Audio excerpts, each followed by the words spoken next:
تمام ساعت ایکه نیوی شویل باشوری کردستانه. سلام علیکم و رحمت الله و برکاته. فارس بجد 12 ثانیه فرقه بس. هدی 20 ساعت ایک خلاص فارس برا.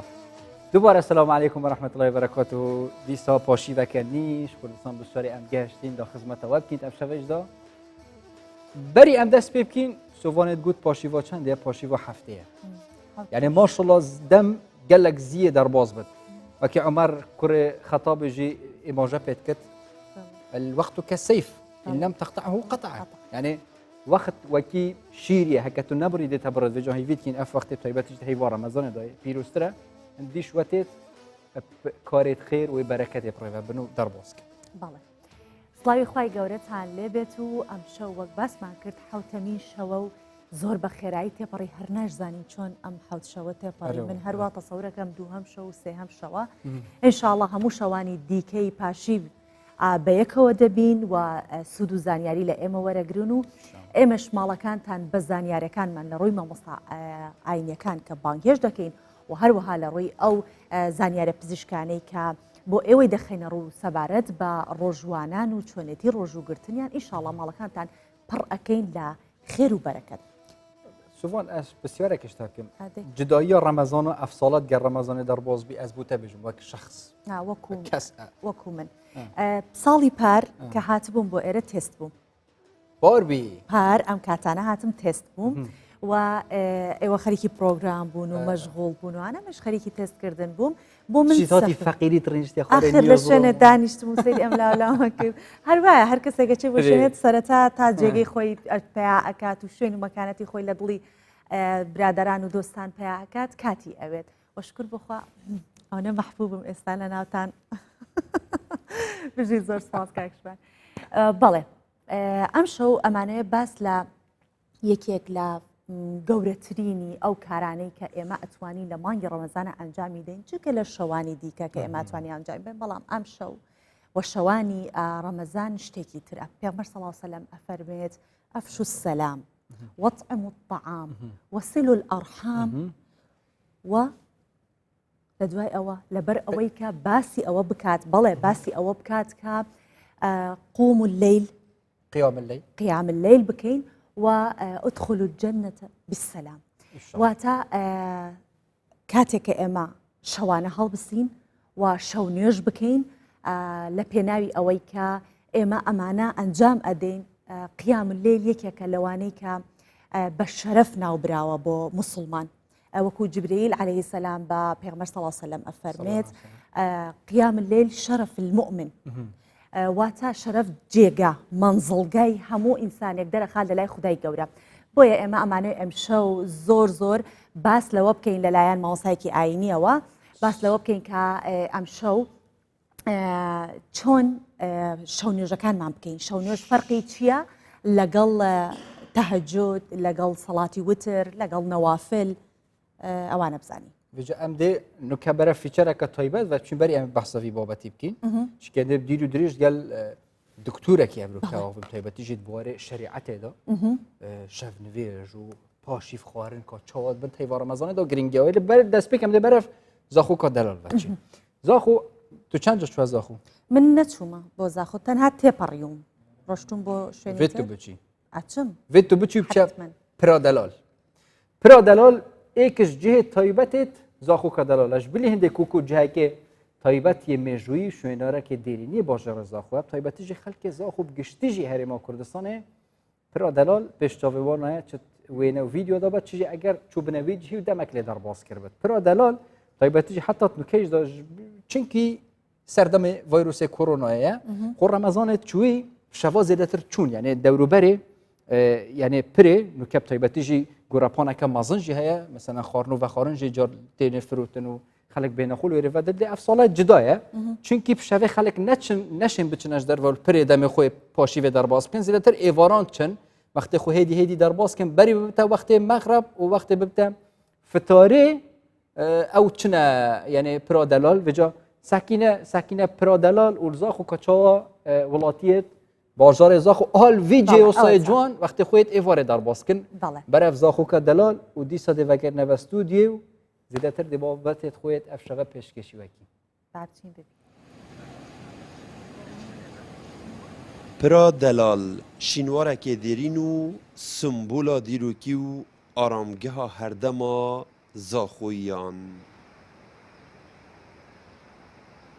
تاوی کو جبر قدغه هاتنو چونه د شوین رمضان دا جهن لدردورن و گرتینه و چوینا و قدغه لی خلق بر روژه قستا باوش شاوه دکه و دمن خواه لی درباز دکه صبر خلق زاخو پرا دلالت حفی جاره که عیسی دو جاره که ترادانا پرا دلالت کرد و خاصتا حیفت رمضان عالم خوش قسطا پرا دلالت کرد و وقت خود بوری ام گنجن خلق زاخو پتیریا وقت مام ایواریات اینا سردانا پره و ساعت اگه نیف ساعت اگه گل هوا پیاسل ویرد کین ام شاوه نشیم بهنا ویره جبرکو مطعم و کافه و دارو برد پره همید گرتینه و قدقه هاد نوچونه دکوین دا پرانی خلق زاخو به تنه د بیروری و هلکفتان دا قستا پرا دلالت کرنو در دور نویجی برطنگو گرتی بون لیدنوکه دا و پشتی نهیلانا سر پیچکارین لدر دور نویج لای باجروانی از زاخو و نیجن کرنو بر فرها کرنا و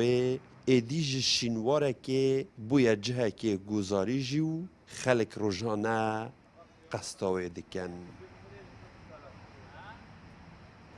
سالت هفت یادات خلق زاخو بو یادگار وکی نوروز آوانا قستاوی جهید کرن همی تاخو چینیت خوبه بس مخاوین پشتی هنگه حکومت عراق دستکاری الوی جهیدا کرن وکی چه کرنا پرک وانجه ها و بشکوی ایج مابید بن آخه بس پشتی هاتی نیوژن کرناوه اواوه دماهی که وکی اف گورا پانال ویری هاتی چه کرنه بی هم جهه که شینواری گشتیاری خلقك روزانه و پتر قستاوی جهید کن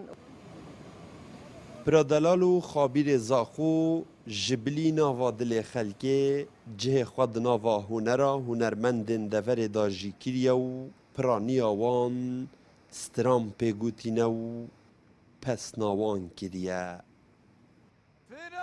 دلالی پیروزه نشان آمانو دل سوزه حوالا خابیر بوزه دل برو دلالو دوزی دل برو دلالو دوزی پیک وگردانه که روحی دنفبر خلک زاخو پر دلال دا پیدا بویا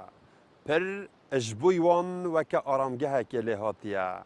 زکتر بیان برسی او نخماوانو به هر آوای با باوشا دلال چول ناهیلن ده ایوارن رمضان اجدا پرانی آدم خواه لویره در باز دکن اسلام یوسف کردستان 24 زاخو وی هر بجی اسلام برا دستت خوش بنت اف دیمن جانیت پرادلال و زاخو جیب گشتید گلوان هنرمندت خوشتویت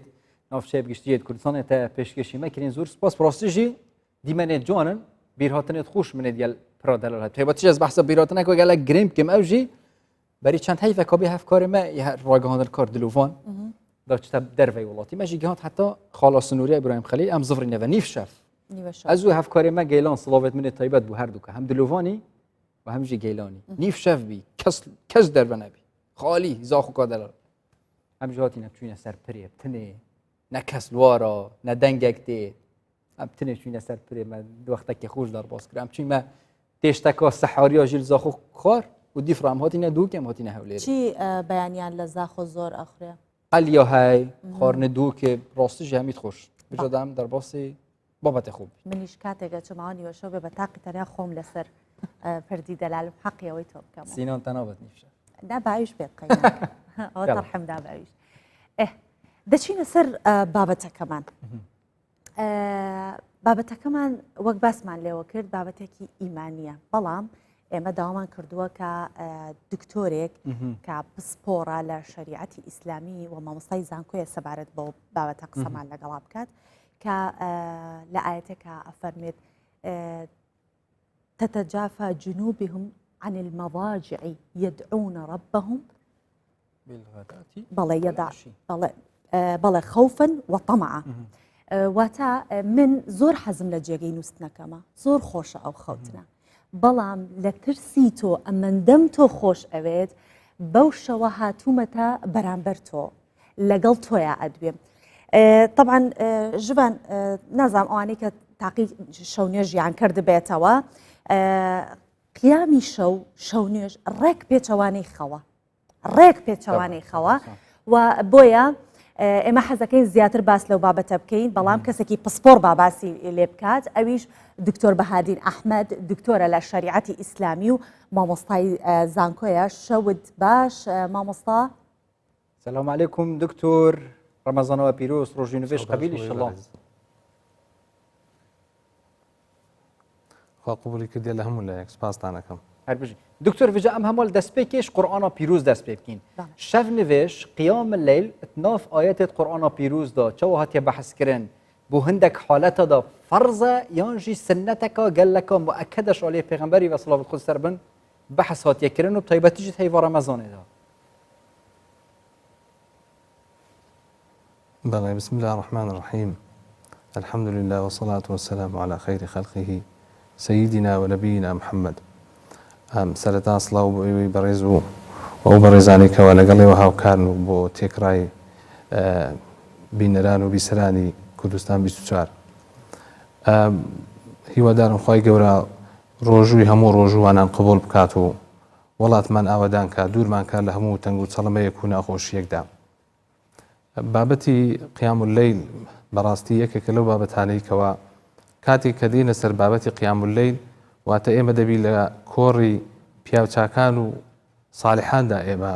گوزەر بکەین. لە ڕاستیدا مەسەلەی قیام الليل وەکو تازە گوێبیست بووم باسی ئەوەیان کردکەوە قیام الليل پێچەوانەی نووسنە یان پێچەوانەی ڕۆژە بەڵکو لە ئەساسدا ئێمە با سەرەتا بینە سەر مەسەلەی ئەوەی کە خوای گەورە بۆ طبیعەتی ئینسانی دروست کردووە ئەوەیە کەوا ئینسان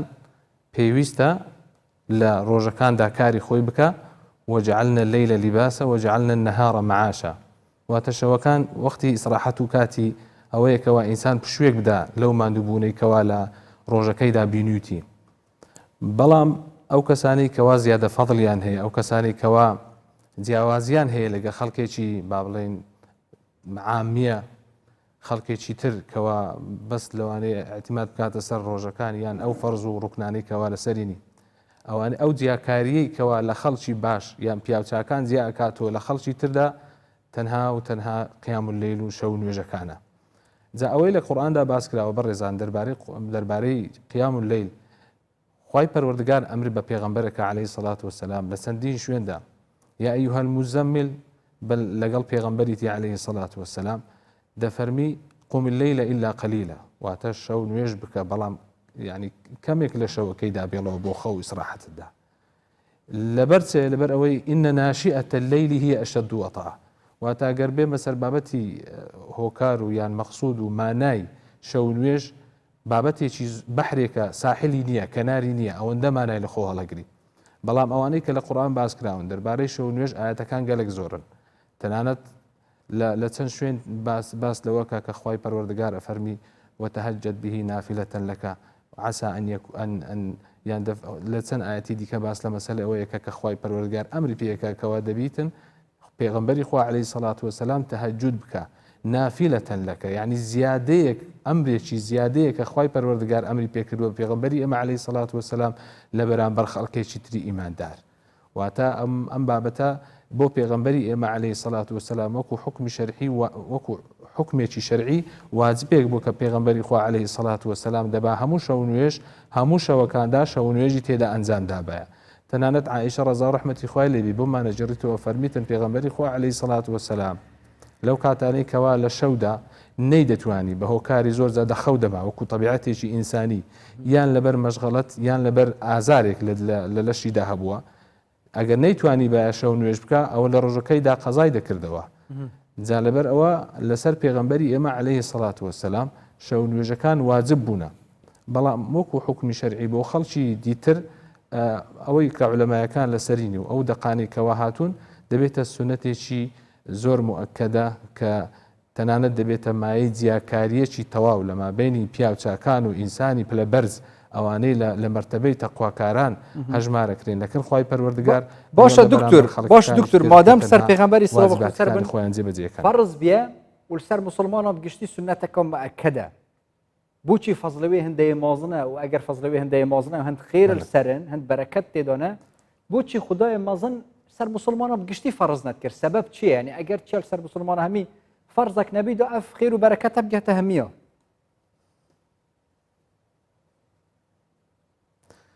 بێگومان مەسلەی حکمت لەوەی یاخود بڵێن ئایا خوای پەروەردگار بۆ نەیکردە فەرز بەسەر مسلماناندا دەکرێت ئێمە زۆر حکمت لی بخوێنینەوە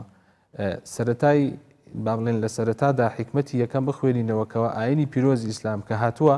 دائیمەن مڕعاتی هەموو چین و توێژەکانی تێدا ڕەچاو کراوە لەبەر ئەوە خوای پەروەردگار لە چەندین ئاەتدا دەفەرمیتن وما جعلنا في الدين من حرج یان دەفەرمیتن هیچ کاتێک دین نەبووتە بارگرانایی لەسەر یان نەبووتە بارگرانەی بەسەر مسلماناندا يعني إن الدين يسر لسان فرموديتي تردا بيغمبر دفرمي عليه الصلاة والسلام ولن يشهد الدين أحد إلا غلبه هر كسيك دينك يبتون ديقرد إلا دينك بسري دا غالب أبيتن كوابي دين لأساس دا يك لتايبت من ديكاني عيني بيروزي إسلام أويا كوا لقل هموتشي نتويجا كان دا بقون جي سبارت بواجباتاري كوا لسا تكراي أمتا كواجبا وكو نوێژی ئەو نوێژە فەرزانەی کەوا ئێمە دەیان کەین ئەو ڕوکنێنەی کە لە ئیسلامدا هەیە و ئەرکانەکانی ئیمان و تەواوەکاریەکانی تا بەڵام پێغەمبەری خوا عەلەیهی سەڵات وەسەلام جیاوازە لە مسلمانان لەوەی کەوا ئەتقە الناس على وجه الأرض دووەم جا خوای پەروەردگار بەخۆی ئاگاداری بووە خوای پەروەردگار وای لێ کردووەکەوە ببێتە نمونەیەک و لەگەڵ ئەوەشدا چونکە خوای پەروەردگار ئەمرمان پێکا بەوەی ببێتە قدوەیەکی حەسەنە بۆ تێکڕای ئومەتەکان نەک بۆ ئەو سەردەبە و یان سەردەمی خۆی بەڵکو تاکو دنیا کۆتا دێت ولقد كان لكم في رسول الله أسوة حسنة كوابي پیغمبر خو عليه الصلاة والسلام هندێک تایبەتمەندی هەبووە لۆ ئومەتەکەی ئەو تایبەتمەندیە نەیگرتوتەوە یەک لەوان واجببوونی قیام اللەیلە بەڵێ دکتۆر بەهادین پێمان بڵێ هەر وەک لە فەرمودەکانە بۆمان هاتۆتەوە ڕیوایەت کراوە پێغەمبەر صلی الله علیه و سلم لە 11 ڕکعاتەوە نوێژی کردووە هەتا وەکو 13 و لە کاتی ئیمامی عومەر 20 ڕکعات و لە کاتی ئیمامی مالک 36 ڕکعات ئایا دروستیەکەی چەندە کە ئێمە چەند ڕکعات ئەتوانین شەو نوێژ بکەین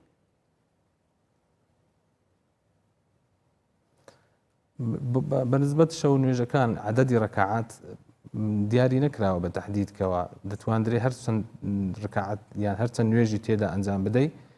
دەتوانی ئەمە تێدا ئەنجام بدەی بەڵام وەکو طبعاًەوە اختلافێک هەیە لەما بینی زانایان بە ئەمە لەسەرەوە بوەستین چونکە ئەمە ئەمانەتێکە خلافەکە ئەوەیە هەندێک زانایان ئەڵێن ئەوەی کەوا پێغەمبەری خوا عەلەیهی سەڵات وەسەلام لەسەری بۆ وەکو ئەو تەراویحانەی کەوا ئێستا ئەمە هەشت بڵێن ڕکعات یان 4 نوێژ ئەەکەین ئەوانی دیکەش ڕکعاتەکانی دیکەش تا دەگاتە 11 دەکەینە ویتر بە زۆری ئەو فەرمودانەی کە هاتوونە پێغەمبەری خوا عەلەیهی سەڵات وەسەلام لەسەر ئەمە بەردەوام بووە لە شەو نوێژەکانیدا بەڵام هەروەکو جەنابەت فەرموود تازە لە سەردەمەکانی تردا نوێژ زیاتر کراوە تا 21 چوە تا ڕکعاتەکان گۆڕانکاریان بەسەردا هاتووە ئەمە اختلافێک هەیە لەما بینی زانایان لەبارەی تەحدیدیدا بەڵام ئەصح ئەوایە شەو نوێژ هیچ کاتێک تەحدید ناکرێت بەوەی کە عەدەدی ڕکعاتی چەندە شەو نوێژ چونکە هیچ فەرقێک نییە لەما بینی شەو نوێژ و تەهەجود و هەروەها سەڵاتی تەراویح ئەگەر هاتوو تایبەتمەندی جیاکاریان هەیە باشە لە چەند کەمتر نەبێتەوەتە زۆرترینەکەی مازانی لە چەند کەمتر نەبێ زۆرترینەکەی مازانی تا چەندێک ئەتوانی ئاساییە بەڵام لە چەند کەمتر نەبێت کەمیەکەش هەر بەوەیە کاتێک کە تۆ خۆت ئامادە کرد بۆ نوێژکردن هەستایەوە طبعاً لە سەرەتادا دوور کەعاتی خەفیف هەیە هەروەکو لە فەرمەدی پێغەمبەر دەهای عەلەیهی سەڵات وەسەلام ئەگەر هەر کامەیەکتان هەستا بۆ شەو نوێژ إذا قام أحدكم من الليل فليصلي ركعتين خفيفتين يكم جار إنجا دەست بە شەو نوێژەکانەکە لە دوور کەعات هەروەکو لە فەرمودەی پێغەمبەر دەهاتووە عەلەیهی سەڵات وەسەلام شەو نوێژەکان سەڵات قیام اللەیلی مەثنا مەثنا واتە دوور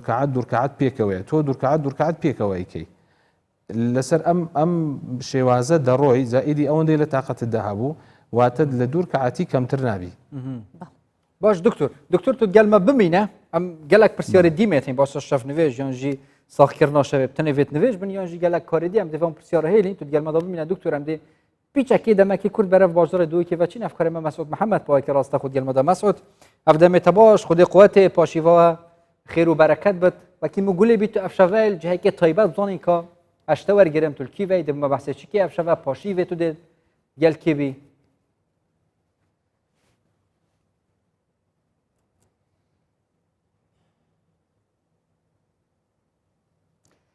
مەسعود گوێمان لە دەنگی تۆ نییە بەس بزانین توانی وەکو ئەو شەوە زۆر کەس ئەچووی بۆ لایەن قسەیان ناکرد ئادەی وەرە بزانین بجاوی جوری دنگیوش شکلتا جان درد که تمر تب یا خود چه کری ماسک جی تگیری دای باز دنگتن ناید مثلا کاب تست کیف که ناوی خود بینه تست کیف که یا الله گوێمان لە دەنگت نییە اگر افکارت من نزوارم تاریکار بن تمام یلا دست بب که مسعود دی نخوته وقتی خوده جوان دنکات از یا درسته یا درسته زور باشه از زیادر دینا خوافتم جوان دست ها خوش بتن زور سپاس شبکه باش بوا دنگ من پچکی از اسعاد خوشت بینم دیاره گل دف من دوباره بیتن اگر افکارت من تاریکار بن دنگ من دی صاحب بمزبری دارم وقت آموزش فکری جوان از الجهه که طایبت مفشه و از در وی باجر دو که ما زور باشن که از الفرقه ها خدان کردن گیانوار آمد طایبتیش گیانوار آجی یعنی سایکو چه کس بیشم الوری و فرقه کاکوالید الگل مدایا ده کبزانی کنه کاکوالید بودم 19 سالانه و کاری و وکراهنر یعنی صاحب خداند کردن و پروردت کرد و فرقه ده کبزانی کنه رمضان دا و بازار وانه چوانه و خلق چتی کلی وانه یعنی ویانه وانه بو خدان کردن صاد نافمال دا طایبتی دیاره کچ سکنیه کاکوالید اگر ما بحث که یعنی ویدا میدا طایبتی ماه رمضان دا بازار هوا چاوه تکیلیا خلکی گل خدان کردن سا چاوه بله گل خیرات سر چاوه راستید حیوان رمضان دا فرقش حیوان دی آن روزانه دیتر گل چه دایا فرقی وا خلق نشه درک بیتن رمضان بروجینه بشوی امی شارم روزین دوستینه بارا بتر وقتی دیجی کودانا کرونا ویروس کرونا خلق گل کم درک بیتن وقتی دیجی رن ما گل کارتینن شوی خواندو چون قدقه بس سرند دیجی را خلق ما هر حش وشولید کتنو خدان کتنو روزانه تلفنامت کن خدان صاحب جا همین جورای نظر عمال بیتن جایی که بیتن کمپانیا بیتن چون ویروس سافر کن سرتینتی مخدرات و سلاحی 8 ساده 20 ساده وقتی دیتر هتل ام صوال جنيش خالكيه كي مثلا سفره كيف كاتن في الفريد بيتن حاطط شنو اكيد وقت ديجي رين ما ديتر اللي خدان كير نواب نشادن وقت روشن بيني كي خالكي جالك تليفونات كان بام تش صاي خوب كاين بله كل اس خازم بسبب كماني بو ماني خدان كردن سايل كردستان رنگ تشاكي جالك كيف نبيتي نيه تكلي خالكي يعني هدي زيادات بيتن قال خدان كردن صا يان كين بيتن بوركا و 2 سال جالك كاسيده و اشي مات 45 ساده خاصه جحيل ما روزانه اکشیم بجمعه 6-7 سردان آمد کن و تلفن‌هاش بومد کن سر روشن بیری کردن و خدان کردن و معلوماتم دینه خالی باشه. اول چه جوری است یعنی اول بی‌ضررنج یعنی صوت خدان کردن بله افسر پلیسی نه اول مالی نیست باشتری نوع ابو تدریب کردن تینتی مخدرات سلاحی بله زیادتر جنبو کمپانی سکیوریتی کاردینین و خدان کردن بله از دوی پرسگودی کم یعنی جالك جورا يعني او ولات تنزل هزين جهاني وكي امريكا واوروبا او نشيام كان هزا ونشيام يعني صاد شيت كم كان طيب بدك بحسي كشتنا ابو بكر بغدادي بكام الصيد دافته يعني چه گرینگی اخو حياه تو چواني صيد بيني بورك ادبينم هر سايق بدل 10 بروا نسبت بو شول سكيورتي بو امنيتي بو حراسه بيتن بو تينتي بيت مخدرات بي كشف كرني وقت ترجي سرقناته ابو بكر بغدادي او صاحب بو تدريب دان چه جوری صيبو مالي نسبه نفسي بنوعي بو بله 3 اسبوع على تدريب دان بجنوي نوعي تدريب دان بيجن يعني عشان بيجن كردستان ابو تدريب دان بله بجنوي نوعي ترادينج بس اك تدريب تنت يتن ديف شين بي اتشي زور باشه زور سپاس که ولید بود هر سال زور سپاس گلب خیراتن بله جوان باز بو جاره مهوانه من بو مناخفت و کی جاره دینه بو اگر ادید بری چند شب کانی هم گلک ماندید بو هدا کسک بو ما باغیتن لی جاره باز بو که ولیدی از بارم دانستاندنه که باز گل نکر ممنونه تو مهوانه تینه افکار ما مسعود محمد با که راسته خوش دو که گل مدابی زور سپاس بودتر سروی بابتش از بو نو کومنت یعنی وقتی پاشی و اوی بابتی زور سپاس بوده مسعود هر بجی دەگەڕێنەوە بەلای دکتۆر دکتۆر پێمان بڵیت کە دکتۆرمان لەگەڵە گەڕایەوە گوێ لە دەنگمان باڵێ دکتۆر پێمان بڵیت کە پێغمبەر صلی الله علیه و سلم لە کاتێکا کە شەونێژی کردووە وای ڕاستپاردووە کە پێش شەونێژ 2 ڕکعات نوێژ بکەین ئەو 2 ڕکعاتە بۆ چییە؟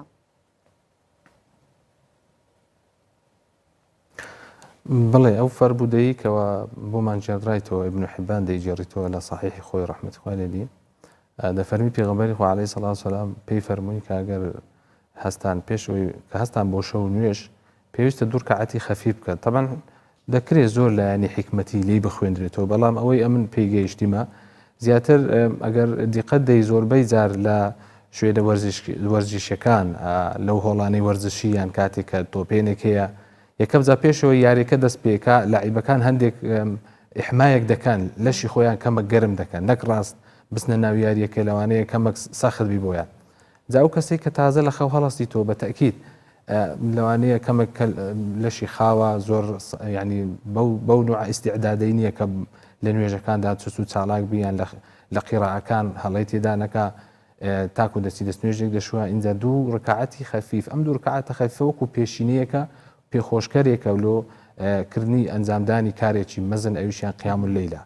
ئەمن وە بەو شێوازە لەم بابەتەی دەخوێنمەوە باش دکتۆر قیام اللەیل تایبەتیژیان وەختێ کوردی دوێژین ساخکردنا شەوێ زیندوکردنەوەی شەو یعنی gelek cara tê diyan bez vêt Qur'an xîndin bin giştît nav İslamê da taybetî pêxember sallallahu aleyhi ve sellem çawa behsa saxkirina şevê kiriye çi karek tê da bêtekirin ji bilî kirina sinneta yan jî şevnivêja zêdetir çi karekî diye mustehebe zêdetir yê xuştivî el dev Xwedê em van şeva da taybetî ji hêvê Remezana pîrûz da bikîn بەڵێ خۆی قیام اللەیل بۆ هەموو ساڵەکان دەگوتری قیام اللەیل یعنی زیندوکردنەوەی شەو بۆ عیبادەتکردنی خوای پەروەردگار واتە بە هەر شێوازێکی عیبادەت کەوا تۆ لە توانەتدا هەیە بەڵام ئەوەی وارد بۆ زیاتر لە سونەتی پێغەمبەر عەلەیهی سەڵات وسەلام لە سونەتەکانی زیاتر نوێژکردنەکەیتی وئیلا دەتوانێت ئینسان قیام اللەیل بە عیبادەتەکانی تریش ئەنجامی بدای ینی گوزەر بکاتن وەکو قورئان خوێندنە وەکو خێر و بەرەکە ئەو کەسێک دەتوانێت لە ماڵەوە ئەگەر هاتوو نووسەرێکە دەربارەی ئاینی پیرۆزی ئیسلامیان شتێکە کە خزمەت بە ئاینە گەینێ بێگومان ئەو شتەی ئێستا ئێوەش ئەیکەن هەر بە قیام اللەیل حیسابە گەر نیەتێکەمان نیەتێکی بۆ خوای پەروەردگار بی جا قیام اللەیل تایبەت نییە بە کاتێک بەڵکو بۆ هەموو ساڵەکان دەگوترێت قیام اللەیل یعنی ئەو کەسی کەوا لە خەو هەڵەسیتەوە بە نیەتی ئەوەی کەوا عیبادەتی خوای پەروەردگار بکە بەڵام ئەوەی کە بە قیام اللەیلەوە زیاتر پەیوەستە لە عیبادەتەکان تەنها نوێژکردنەکانە لەبەر چێ نوێژ خاسێتی خۆی هەیە ئێستا دێمە سەر بابەتەکانی دیکەش یعنی ئێمە بۆ تەراویحمان جیا کردەوە وەکو مستەلاح وەکو با بڵێن زاراوە یان وشەی تەهەجود ئەو ئاەتەی تازە ومن الليل فتهجد به نافلة لك ئەوەی کە تازە باسم کرد کە خوای پەروەردگار بە پێغەمبەرە فەرمی عليه الصلاة والسلام لو قيام الليل يعني أو مصطلحانە جیاکاریان دەستدایە و تایبەتمەندیان چییە طبعا هەموو ئەو هەر کاتێک ئینسان هەڵبستێتەوە بەنیەتی عیبادەتی خوای پەروەردگار لە شەوەکاندا هەمووی دەکەوێت ژێرباڵی شەو نوێژ يعني قيام الليل بەهەستان زیندوکردنەوەی شەوەکەی بە عیبادەتی خوای پەروەردگار بەڵام لۆ پەیوەست کراوە بە دوێژ چونکە نوێژ بە خۆتان نەزانن یعنی لەوانەیە زۆر جا ئێمە گوێبیستی بووین لە مامۆستایان و لە مەسەلەی نوێژ بابەتێکی زۆر تایبەتمەندی هەیە خوای پەروەردگار باس لە نوێژەکە إن الصلاة تنهى عن الفحشاء والمنكر والبغي يعني ئەو یەک لە ئامانجەکانی سەرەکی نوێژە یاخود بڵێن ئەو مەقاصدانەی کە بە نوێژەوە بەستراوە نوێژ دائیمەن ئینسان نوێ ئەکاتەوە بە جۆرێک ئەگەر هات و هەر هەڵەیەک هەبی ڕۆژانەی خۆت مراجعەی خۆیەکەیەوە نوێژ جۆرە پەیوەندیەکی ڕاستە و خۆیە لەگەڵ خوای پەروەردگار چونکە لە ئەساسدا ئینسانی نوێژ خوێن دەبێت لە ناو دڵیدا مەحەبەتی خوای پەروەردگار جێگیر ببیتن بۆ ئەوەی تۆ لەگەڵ مەحبوبی خۆت خۆشەویستی خۆت ئاشنابی و قسەی لەگەڵا بکەی و وەکو بڵێ ڕازی دڵی خۆیتی بۆ بڕژێنی لە ڕێگای نوێژەکانەوە دەکرێت بە ڕێزانم ئەمە زۆر گرنگە و تەنانەت لە فەرمودەیەکی صحیحدا کە لە ئیمامی موسلیم بۆمانی جێراوەتەوە صحابەکان لە پێغەمبەریان پرسی عليه الصلاة والسلام أي الصلاة أفضل بعد المكتوبة بەو شێوازە گوتیان ئایا چ نوێژێک لە هەموو نوێژەکان باشترە لە دوای نوێژە فەرزەکان فەرمووی الصلاة جوف الليل واتە قیام الليل واتە شەو نوێژ ئەو نوێژانەی کە لە شەودا دەکرێن وەکو نافیلە بۆ خەڵکی مسلمانی عام جا لەبەر ئەوە نوێژ زۆر تەرکیزی کراوەتە سەرێ إن الصلاة تنهى عن الفحشاء فحشاء هەموو ئەو شتە خراپانە دەگریتەوە کە ئینسان دەبێتە مای بەزاندنی ئەو حدودەی کە خوای پەروەردگار بۆ ئینسانی داناوە کە هەمووی لە مەصلحەتی ئەوە تنهى عن الفحشاء والمنكر والبغي ئەوانە هەمویان کاری نەشیاون کە لە ئینسانەکاندا ڕوودەدات لە کاتێکدا خوای پەروەردگار ڕێنماییمان دەکا بۆ ئەوەی ئێمە وا بکەین بەسەر خۆمان دازاڵ بین ئەم حدودە خراپانە نەبەزێنین لە ڕێگای نوێژەکانەوە تەنانەت لە چەندین ئاەتی دیکەدا پێمانە فەرمی وەستەعین و بالصەبری وەسەلا واتە ئێوە لە کاتێکدا ئەگەر هات و شتێکتان لێ قەومان نەخۆشیێکتان بۆ هات پشت بە نوێژ و ئارامگرتنەوە ببەستن بڵێ بلى دكتور والتي ينامون عنها أفضل من التي يقومون لها أما إمام مرواد فرمي كاتا إما بخوين بنوينو هستينوا شو نجا ياوكو ننوينو هرب دواي نجي عشايا وكو تراويح نجا كبكينو بشو نج حسابا بلى بەڵێ مەسلەی ئەوەی هەندێک پرسیار ئەوڕژێ ئایا شەو نوێژ پێویستە ئەو مسلمانەی کەوانیەتی ئەوەیە شەو نوێژ بکە پێویستە کەمێک بخەوی لە شەوەکەیدا یان نا طبعاً ئەمە فرمودەی صحیحمانەیە لە پێغەمبەری خوا عەلەیهی سەڵات وسەلام بەڕاوەی زۆرینەی هەرە زۆری مسلمانان ئیمامە بەرزەکانمان ئەوەیە کە هەمویان دەڵێن پێغەمبەری خوا عەلەیهی سەڵات وسەلام لە شەودا هەم خەوی کردووە هەم شەو نوێژی کردووە واتە کەمێک خەوی کردووە لە نوێژەکانیدا بەڵام ئەگەر هاتوو کەسێک شەو نوێژ کەسێک نەنوێت یواتە خەو نەنوێت لە شەوەکەیدا ئەوە هەر بە شەو نوێژ بۆ حیسابە لە دوای نوێژی عیشاشدا یعنی لە دوای نوێژی عیشادا ئینسانێک ئەگەر هاتوو هەر نوێژێک بکە ئێستا ئەو نوێژانەی تەراویح ئێمە دەیکەین تەراویحەکان شەو نوێژ حیسابن بەڵام بۆ ناوی لێنراوە تەراویح لەبەرەوەی تایبەتە بە مانجی ڕەمەزان ئەو شەو نوێژانی لە مانجی ڕەمەزاندا دەکرێن پێی دەگوترێتن تەراویح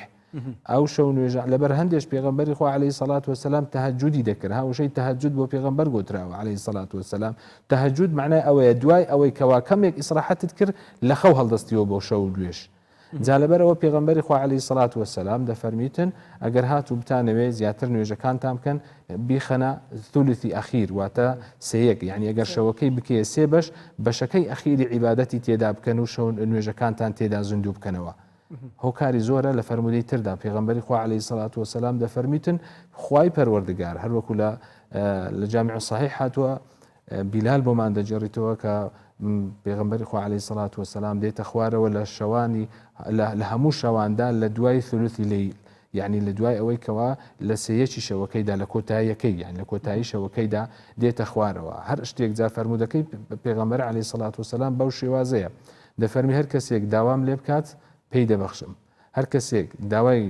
ئیستیغفارم لێ بکە لی خۆش دەبم هەر کەسێک داوای ماڵ و سەروەت و سامانم لێ بکە پێی دەبەخشم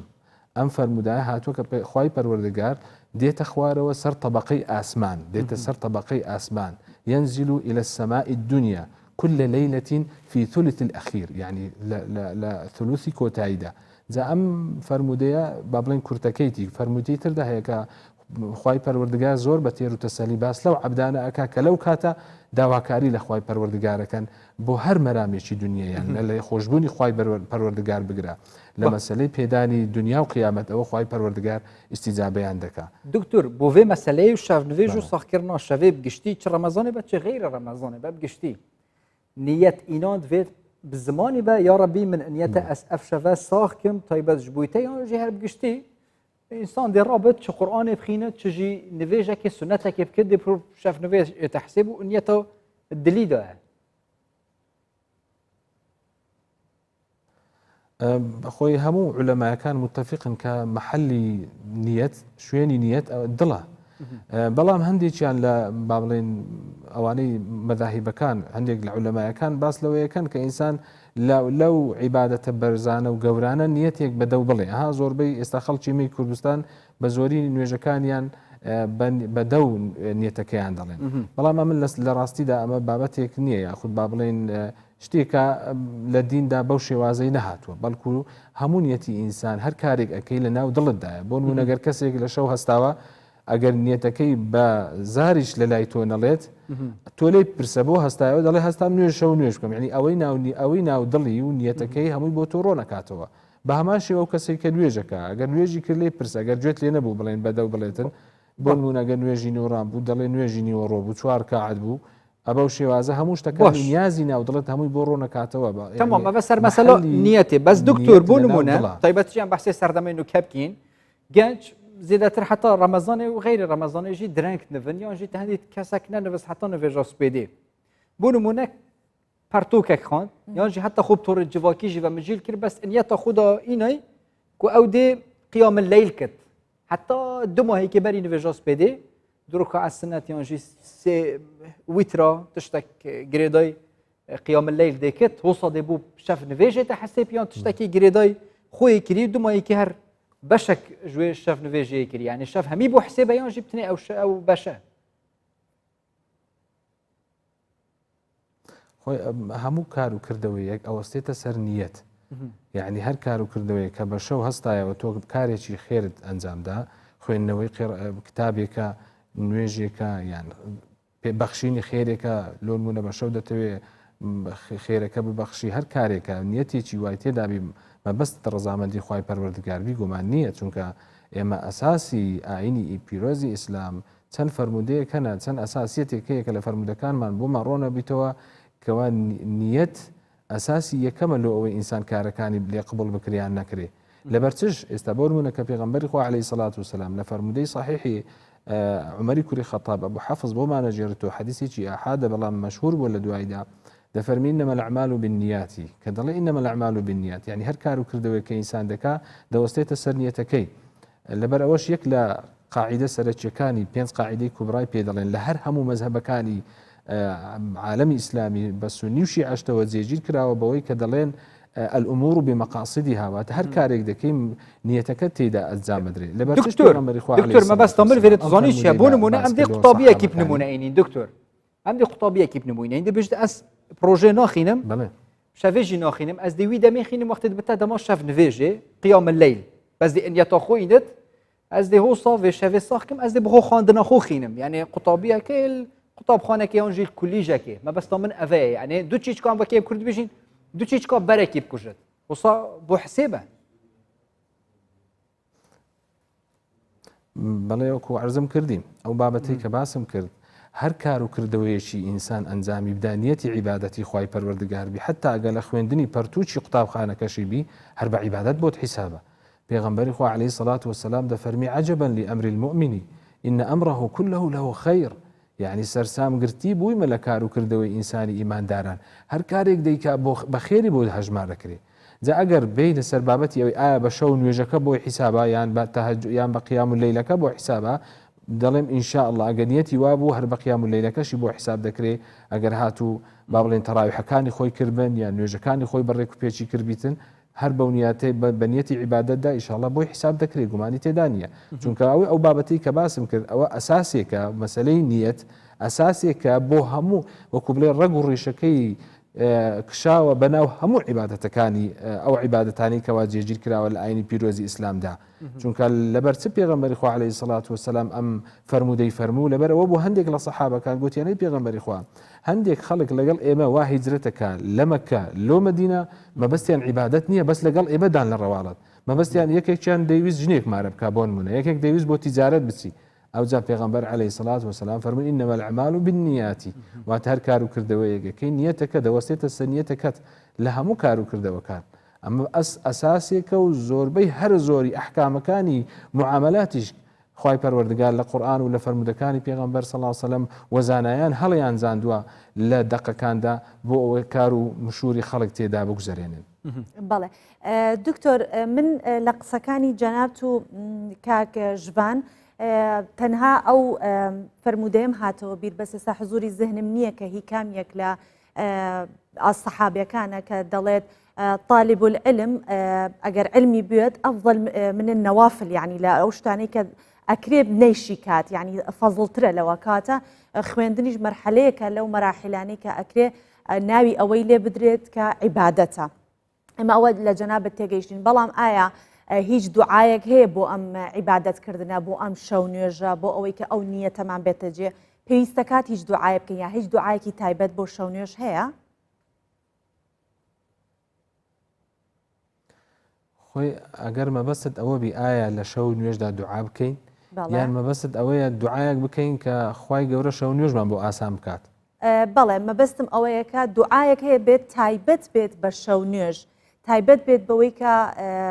لە کاتی شەو نوێژە ئەنجامی بدەین.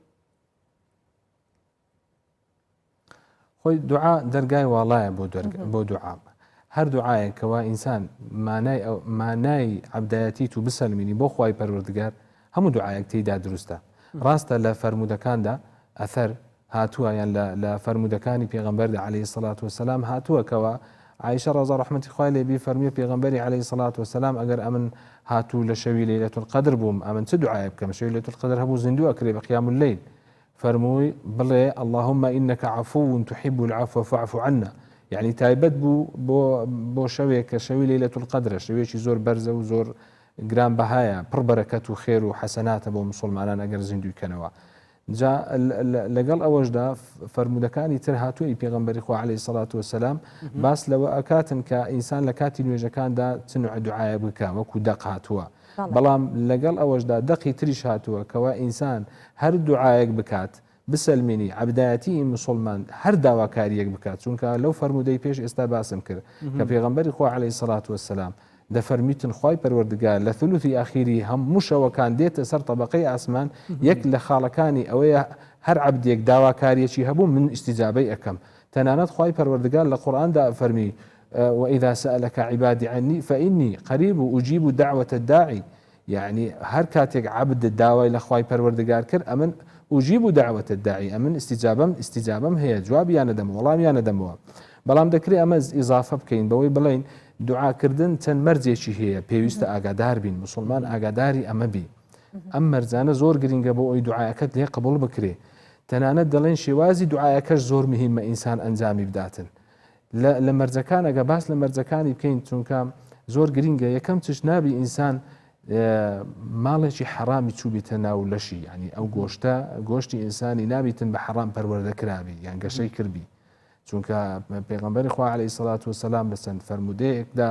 باس لەوە کە کەسێک لە ناو شەڕدایە لە جیهاددایە لە بەرامبەر خەڵکانی بێباوەڕ دیفاع لە ئاینی پیرۆزی مسلمانانەکە دیفاع لەو زوڵمەیە کرد کە بەسەر مسلماناندایە بەڵام دەستی بەرزەوەیە لە خوای پەروەردگار ئەپارێتەوە پێغەمبەر عەلەیهی سەڵات وسەلام دەفەرمیتن خوای پەروەردگار جوابی ئەو دوعایە ناداتەوە چونکە ئەو لەشە ئەو لقمە و نانی حرامی چوتە ناو لەشیدا کەوابی پێویستە ئینسانی مسلمان هەتا پێی بکرێت خۆی لە شتی حرامەکان بپارێزری بۆ ئەوەی دەرونی پاکبی لەشی پاکبی و دوعایەکانی بەرز بێتەوە و لە ناوەڕۆکی دوعایەکەش ئەگەر ئیزنم بدەیت پێویستە مسلمانان لە سەرەتادا يعني ئەم تەرتیبە بەکاربێنن یەکەم چش دەست بە ثەنا بکەن ثەنا یعنی مەدحی خوای پەروەردگار لە سوپاس گوزاری خوای پەروەردگارەوە دەست پێ بکە ئێستا ئێمە ئەگەر دیقەت دەین لە سوورەتی فاتحە کە سەرەتای قورئانی پیرۆزە لە الحەمدولله دەست پێیەکە الحەمدولله واتە حەمد و ثەنا سوپاس گوزاری و هەروەها تەواوی ثەنا مەدح بۆ خوای پەروەردگارە اینجا دەیە سەر ئەسماء و صفات وشەی ڕەحمان و ڕەحیمی تێدایە واتە ناوە پیرۆزەکان داوا بکە بە ناوە پیرۆزەکان یعنی دوای ئەوەی حەمد و سوپاسگوزاری و مەدحی خوای پەروەردگارت کرد اینجا هەروەکو لە فەرمودەیەکدا هاتوو دەڵێ سەڵاوات لێ بدە لە پسە پێغەمبەر عەلەیهی سەڵات وسەلام اینجا بانگ داواکاری یەکەت پێشکەش بە خوای پەروەردگار بکە بە چەند هۆکارێک بە ناوە پیرۆزەکانی خوای پەروەردگار بە ئەسما و صفات بە صفاتە بەرزەکانی بە ناوە پیرۆزەکانی تەنانەت فەرمودە هەیە لە ڕێگای وەکو وشەی تەوەسول کە زۆرجار ئەو بابەتە زۆر باسەکرێ لە ناو گەنجەکان و ئەوانەی کەەوە زۆرجار تەنگەشە دروست دەبی لەسەر وشەی تەوەسول تەنانەت پێغەمبەری خوا عەلەیهی سەڵات وسەلام لە چەند فەرمودەیەکدا بۆمانی ڕۆنەکاتەوە کەوا ئەکرێ ئینسان دوعا بکە لە ڕێگای ئەوەی ئەگەر هات و کارێکی باشت ئەنجام دابی بۆ خوای پەروەردگار دەتوانی لە ڕێگای ئەم کارە باشەوە داوا لە خوای گەورە بکەی بۆ نمونە بڵێ یا ڕەبی خوایە ئەم کاری کەوا کردومە ئەگەر لە پێناو تۆم کردومە یا ڕەبی خوایە لە پێناو ئەو کارێکە لۆ توم کردیە ڕزگارم کەی یان ئەو فلان شتم لەسەر لا ببەی یان ئەم مەرامەم بۆ بێنێ جێ ئەمەشیان دروستە ئینسان تێدا وەکو مانای لە مانای دوعاکانی خۆیدا کۆی بکاتەوە جا دوعا شتێکی زۆر گرنگە بەڕێزان تەنانەت پێغەمبەری خوا عەلەیهی سەڵات وسەلام ئەفەرمیتن الدعاء لب العبادة دوعا کرۆک و ناوەڕۆکی هەموو عیبادەتەکانن تەنانەت ئێمە عولەمایەکان دوعا دەکەن بە دوو بەشێکی بریتە لەوەی کەوا ئێمە کاتێک کە نوێژەکانمان ئەنجامەدەین ڕۆژوەکانمان جێبەجێەکەین فەرمانەکانی خوای پەروەردگار جێبەجێەکەین هەمووی مانای دوعای ئەوەی تێدایە خوایە لێمان خۆش بە ئەمە یعنی بەبێ هیچ لێکدانەوەیەک ئەمە یەکێکە لە دوعاکان دوعای دوم ئەوەیە کەوا ئێمە لە نوێژەکانماندا تەنانەت پێغەمبەری خوا عەلەیهی سەڵات وەسەلام بەفەرمی أقرب ما يكون العبد إلى ربه وهو ساجد. دكتور قال لك دوباره كرنا دعاء وإصرار كرنا سر دعاء والصلاة دانا سر پیغمبر صلى الله عليه وسلم الدم دعاء دا شرطك مروف بزانت زيادة دعاء مروفي قبيلة ديتا جيب جيكرن يان جنا زانان وا دەڵێن دەفەرمونون پێویستە لە ئەسنای دوعادا لە سەرەتاکەیدا کە دوای حەمد و ثەنا سەڵاواتێک لە پێغەمبەر لێبدا عەلەیهی سەڵات وەسەلام و لە ناوەڕاستی دوعاکەش و لە کۆتایەکەشی بۆ ئەوەی بەواسطەی ئەم سەڵاواتانە دوعاەکە بەرز بێتەوە بۆ خوای پەروەردگار. بەڵام وەکو شەرت و مەرج نا وەکو مەرجێکی دابنین کە دوعاەکە قبول نییە نا بەڵام بۆ ئەوەی دوعاەکە تەواو جێخۆی بگری یان ئینسان زیاتر متمانەبوونی هەبی با سەڵاوات لەسەر پێغەمبەر لێبدا عەلەیهی سەڵات وەسەلام. بەڵێ دکتۆر هەر وەک دەزانین العمل عیبادە و ئێستا جەنابەت لەگەڵمانە بمێنەرەوە بۆ ئەوەی کە ئێمە ئەچین بۆ سلێمانی بۆ لای هاوکارمان ئارام بەختیار کە لەگەڵ کۆمەڵێک ئافرەت کە کار دەکەن دەمانەوێت بزانین کارکردنیش هەردەچێتە سنفی ئەوەی کە بە شەونێژ و بە عیبادەتێکی گەورە وەکو شەونێژ مەحسوب بکرێت لەگەڵمان بیت و دواتر دەگەڕینەوە لای جەنابەت و ئێستا چینە لای ئارام بەختیار. ئارام لە سلێمانی تۆ ئێستا و شەوت باش و پێمان بڵێ لەکوێیت و ئەو کاری کە دەکرێت ئێستا و خانمانەی کە ئەو کارە دەکەن کارەکە چییە و چۆن ئەو کارە ئەنجامەدەن؟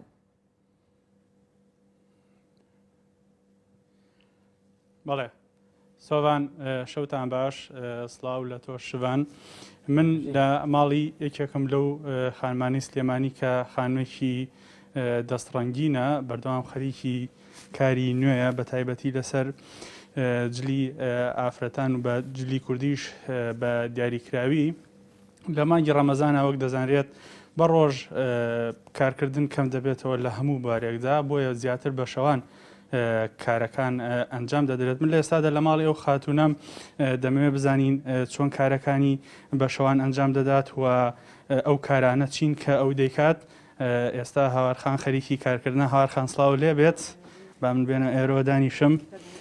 بزانی خەریکی چیت هاوارخان بەم پارشێوە. وڵا ئێمە بەخێر بەسەر چاپێشێکی دەستخۆشیتان لەکەم بە خێراتتانەکەم ماندوو نەبن. ئێمە پارشێوان نەک پارشێوان هەموو کات زیاتر بە شەوان کارمان بۆ ئەکرێ لەبەرەوەی هەم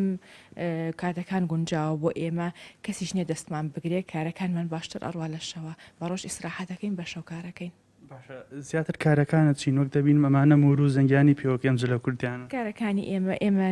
با بڵێن وەکو HL دیزاین ناسراین بە براندێکی کللتوری لەسەر کللتور و کەلەپور ئیشەکەین بە سوارات و دیزایانی تازە ئەخینە سەر پارچەکان بۆ ئەوەی زیاتر با بڵێن جوانتر بێ لای خانمان و ینی کاریان بۆ ئەەکەین. هەمووی بەدەست دەکەنەوە. بەڵێ بڵێ هەمووی بەدەست ئەەکەین و کاری بەڵام کاری زۆر ورد ئەەکەین تا شتێکی جوان و ڕازاوە دەرچێت. هاوارخان کێ هاوکاری دەکات لەم کارەت؟ لە ڕاستیە ئێستافی HL دیزاین بکاتوە لە خۆم و دوکچم هەیە هاوکاری کارەکە من هەرسێکمانین بەس.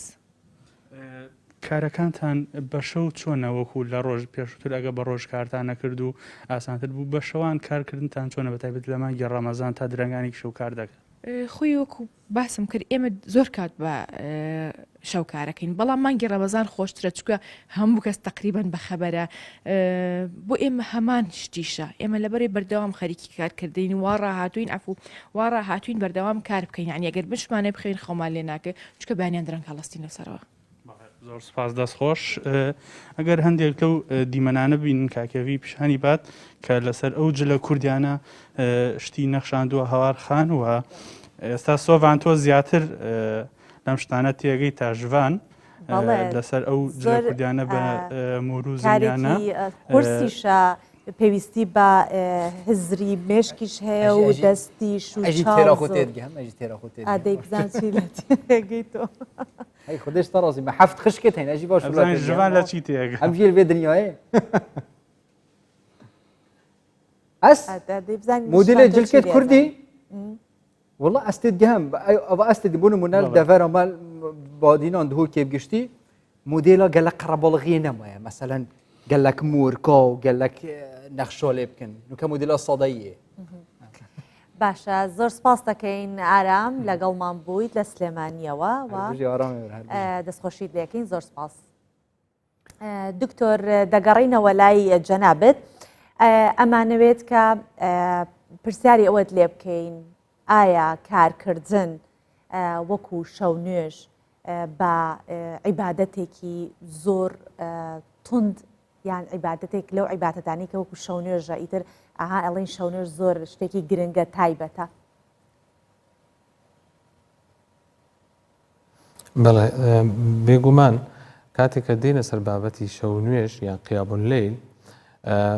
قیامول لەیل زیاتر بە شەو نوێژ ناسراوە چونکە پێغەمبەری خوا عەلەیهی سەڵات وسەلام شەو نوێژی تێدا کردووە بەڵام کارەکانی تریش ئەگەر هات و مەبەستی عیبادەتی تێدا بوو لەمە گومان نییە کە هەمان قیامول لەیلت بۆ حیساب دەکرێت یعنی هەمان حیسابی ئەوەت بۆ دەکرێت کەوا تۆ لە قیامول لەیلدا نیەت عیبادەتی خوای پەروەردگارت هەیە بەڵام ئەوەی کە ئەگەر بین تەسەلسول دابن وەکو تەسەلسولێک ئایا باشترین عیبادەت لە شەو نوێژدا چییە دەڵێن یەکەم جا لە نوێژەکانەوە دەست پێ ئەەکەین نوێژەکان پێویستە ئینسان جێبەجێ بکاتن اینجا ئەگەر هاتو نوێژەکان جێبەجێ کران ئەوجا دەکرێت خوێندنەوەک بی نووسیناوەک بی یان بەرنامەیەک بی ئەوی ئێستا کە ئێستا حالیان ئێمە باسی بابەتێکی ئاینەکەین و دەمانەوێت لە بۆ خۆمان و خەڵکی تێدا مستەفید بیتن ئەگەر نیەتێکی تەواوی تێدابی گومان نییە لەوەی کەوە بە قیام اللەیل بۆتان حساب دەکرێت ئینشاءالله خوای پەروەردگار لە میزانی حەسەنات دکتۆر قیام اللەیل ئەمە وەکو تەسەلسولێک تەهەجودێ صلاة تهجد شو جداهيك نو بيننا ده هي طيب تيجي شوي تهجد يعني احكام وكار وكرداروي قال لك جدا شاف نفيجا يعني شيء تهجد جي بشك بخش شاف نفيجا بله پیش استا وبزام كرت باسكم كر وشيء ياخذ بلين زاراوي تراويح تهجد قيام الليل طبعا هميان هر بقيام الليل حسابه بلام كم يكتابت منديان تدايا بور منكاتي كباسي وشي تهجدك يا وكو جنابه برسيار لباري وكرت تهجد معناه اويا كواكاسي نستبي كم اصراحاتي شي كربي لشوكيدا هستابيتوا او وكو بابلين دأبو سنتي بيغمبري امبو عليه الصلاه والسلام بيغمبري اما شو نويجي دكر دشنوس هردو حالتي هبوا أما مسألة تهجد تراويحش بهمان شوا أوش قيام الليل بلام تايبتها بمانجي رمضان وهندك تخفيف تريشي تدايا ولا دوين نويج عشاء نشا بلام هرب قيام الليل حسابه قيام الليليش بو تكراي صالكاني شوكاني صالة يعني هر شوك لشوكاني صالة إنسان تيدا بنيتي عبادة هل بستيتوا لنويش كردنا لقرآن خويندنا لكتاب نسينا لهر بابتك معنى عبادتي تيدا بيقو ماني أما بقيام الليل بو حسابه بەڵێ دکتۆر ئێستا بڵین یەکێک نوێژی وترەکە تاو ئیتر وانە وتر بۆ حسابەیەکە ئیتر تۆ لە دوایەوە بەتەمای بخەوی بەڵام خەوت لێ ناکەوێت دواتر حەزەکەی نوێژی تر بکەیتەوە ئایا هیچ حکمێک هەیە یان شتێکێکە بڵین لە دوای وتریشەوە بتوانین نوێژکەین ئەگەر نەمانویست بخەوین بەڵێ ئەگەر بۆ نمونە لە مانجی ڕەمەزاندا خەڵک کە تەراویح خۆی کرد بە تایبەتی ئەگەر لە مزگەوتەکان بە تایبەتی چکە بە ئەدای جەماعەت و یان ئەدا و شێوازی شەو نوێژەکان یان تەراویحەکان لە مزگەوتەکان ئەنجامەدرێ کاتێک کە چۆ ماڵەوە بۆ نمونە دوای خەوی نەهات و وتریشی کردە دەکرێت نوێژێکی دیکە بکاتن بەڵام ناوی تەراویحی لێ نانێ ناوی نافیلەی لێ ئەنێ وەکو سونەتێک يعني لدواي أوش حتى فوارد وكبيغمبري خو عليه الصلاة والسلام لدواي تراويحانش بلان بدانشنوا دور كعد سنتي كردوا بدانشنوا يعني بدانشنوا كردويتي كوابي زانان دا فرمون رحمة إخوان لبيتن لدواي تراويحانش إنسان أجر هاتو يستيعب هر نوجش كبكا بابي كاد بلان نيتي تراويحي نية يعني ناوي تراويحي لنادري ناوي نوجشي سنتي يعني نافلة يعني زيادة تمام دكتور ام تایبەت بەحسی هەیڤە ڕەمەزانە پیرۆز بکەین کابراک نوست ڕابیڤە بەس بۆ پاشیڤێ بەس پاشیڤکردنا خۆ و خواردنە خوب نیەتە شەف نوێژی حساب کرد ئەڤەژی هەم شەف نوێژ حسابە یانژی پاشیڤکردن بابەتێکە دیە تەسەحەروا فەئینە فی السحوور بەرەکە واتە واجبە پارشێوکردن نەخێر پاشێوکردن سونەتە لە سەرەتادا پێغەمبەری خوا عەلەیهی سەڵات وەسەلام لە چەند فەرمودەیەکدا بۆ نمونە کە دەفەرمی تەسەحەڕوا ئەگەر هاتوو بە فعلی ئەمریشە بەڵام ئەم فعلە ئەمرا ئەگەر لە هەندێک بابەتی دیکە لایانی واجب بەرگری بەڵام لێرە مەبەستی ئەوەیە کە سونەتێکی زۆر مؤەکەدەیە تەسەحەڕوا فەئینە فی السحوور بەرەکە چەند فەرمودەی دیکە هەنە کە باس لە مەسەلەی ئەو خواردنی ئەو خواردنی کەەوە ئەیکەی ئەو خواردنی کەوا دەیخۆی کە سوودێکی هەیە بۆ مسلمانان تەنانەت لە فەرمودەیەش کە دەفەرمی لا تزال أمتي بخير أمتي مسلمانان دائما سلامت دبن ما عجلوا الفطر وأخروا السحور تاكو فطر واتروجوش كان نكيان ببلبكن زۆر کەسێ ڕۆژەکەی بانجی شەدا کاتەکەشی گەیشتی تێ هەر لەوانەیە خۆی تاخیر کا لە ڕۆژوشکانەکەی ئەمە مخالفەی سنەتی پێغەمبەر عەلەیهی سەڵات وەسەلام و بە هەمان شێوەش سحورەکەش بە هەمان شێوە دەبێت لە کاتێکی درەنگانە بیتن و لەو دوو حاڵەتانەدا مسلمان ئەگە جێبەجێ بکە ئەوە ئومەتێکی مۆسەت و سەلامەت دەرەچێت. دکتۆر مەبەستەمەل فێری ئەڤەبی کابراک نووس چ شەف نوێژ نەکرد بەس وەختێ پاشیوێ ڕابیڤە بوو نمونە نیەتە هەندێک پاشیوە خۆ بکرد گەلوێژدا نیەتە هەندێکینەکو بوو شەف نوێژ بێتە حسێبکردن ئەو خواردنە ئەو خۆت یا پاشیوێژی و ئەو دەمێن نوستیژی هەمی بۆ شەف نوێژ حسێبە یانژی نە خۆی بە عیبادەت بۆ حسێبە گومان نییە بەڵام بە قیام و لەیل حساب ناکرێ ینی بە شەو نوێژ حساب ناکرێ بابەتێکی تر هەیە ئەگەر هات و مەجال هەبی بڕک تەوسیعی پێ بکەم تەنانەت لە چەند فەرمودەیەکی تردا کە پێغەمبەری خوا عەلەیهی سەڵات وەسەلام باس لەوەیە کە ئەگەر هەر موسڵمانێک لە شەودا بە جەماعەت نوێژەکانی بکات و لە بەیانیشدا بە جەماعەت نوێژەکانی بکە ئەوە تێکڕای شەوەکەی بە قیام اللەیل بۆ حیسابە یعنی ئەو فەرمودەش هەیە وەکو زیادە فەضڵێک بۆ موسڵمانان بۆ ئەو کەسانەی کەوا لەوانەیە لە بەرگرانەیەکی و تاقەیەکی زۆر لە ڕۆژانە تاقەیەکی زۆر سەرفەکەن توانای ئەویان نییە کە شەو نوێژەکانیان تێدا ئەنجامدا لە شەواندا ئەمەش هەیە یعنی ئەگەر بینە سەر بابەتی شەو نوێژ بابەتێکە زۆر مانای بەخۆ ئەگری و شێوازەکانیشی زۆر ینی هەڵگری زۆر شێوازی هەمەلایەنە لەبەر ئەوە ئەڵێم ئینسان نییە دەورەبینی لە ئەو مەجای زۆر کەس هەیە لە شەو نوێژدا نکۆڵی نییە بەڵام لێک لە شەوەکاندا پێی ناکرێ یان مەجای نییە نیەتی هەر ئەوە بووە کە هەڵبستیتەوە بەڵام لە خەومایە جا لەو کاتە ئەمە دەڵێن ئەو کەسی لەو سوحر هەڵەستیتەوە نەخێر هەر بە سحوری بۆ حیسابە بە عیبادەت بۆ حیسابە لەو سونەتی کە پێغەمبەری عەلەیهی سەڵات وسەلام ئامۆژگاریمانەکە بەڵام شەو نوێژ تایبەتمەندی خۆی هەیە وەکو تازە باسشم کرد نیەتی دەوێت چونکە نیەت مهمە ئەگەر تو نیەت لە شەودا نیەتت ئەوە نەبی هەڵبستیەوە بۆ شەو نوێژ سحورەکەت بۆ حیساب ناکرێ بە شەو نوێژ. بەڵێ دکتۆر ئێمە زۆر سپاس دەکەین کە ئەم شەو لەگەڵمان بوویت و زۆر سوودت پێگەاندین بە وەڵامانەی کە داتەوە لە ئەنجامی پرسیارەکانی ئێمە زۆر سپاس کە لەگەڵمان بوویت دکتۆر. ممنونێتینە دکتۆر دووبارە ڕەمەزانەوە پیرۆز ڕۆژی نوێژ قەبیل و هەر ساخ و سەخلا بن دکتۆر ممنونێتینە زۆر سپاس. زۆر سپاس قبولکە زۆر سپاس بۆ بێ گەلک ڤەتگرت لێ دەمێمە ئەڤر و نزانم گەلک زی دەربازبی و خۆزی مە حەست کردژی میوانی ما دکتۆر ستودیو بۆ لێش بەر هاتنوچوونێ و قەدەغی هاتنوچوونێ چونکە دیرە نەی هەولێریە ژبەر هەندێک دکتۆر لە ستودیل دەفمەنەوەی. بەڵێ دەچینە بابەتێک کە باس لە هۆی بڵاوبوونەوەی ڤایرۆسی کۆڤید-19 کات کە زۆربەی بابەت و چالاکیەکانی ژیانی گۆڕانکاری بەسەرهێناوە و هەندێکیان وەستاون یەکێک لەوانە وەرزشکردنە لە هۆڵەکانی وەرزش وە لەشجواری وەک دەزانین وەرزش بۆ هەموو کەسێک پێویستە بە تایبەتی بۆ ڕۆژوانان لەم فیچەرەدا ڕاهێنانێکی لەشجوانی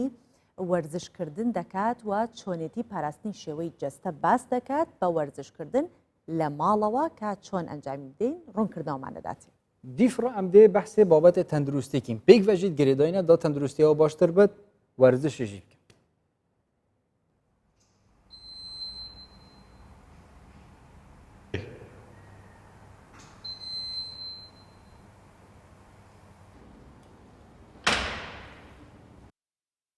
من لە تەمەنی 16 ساڵیەوە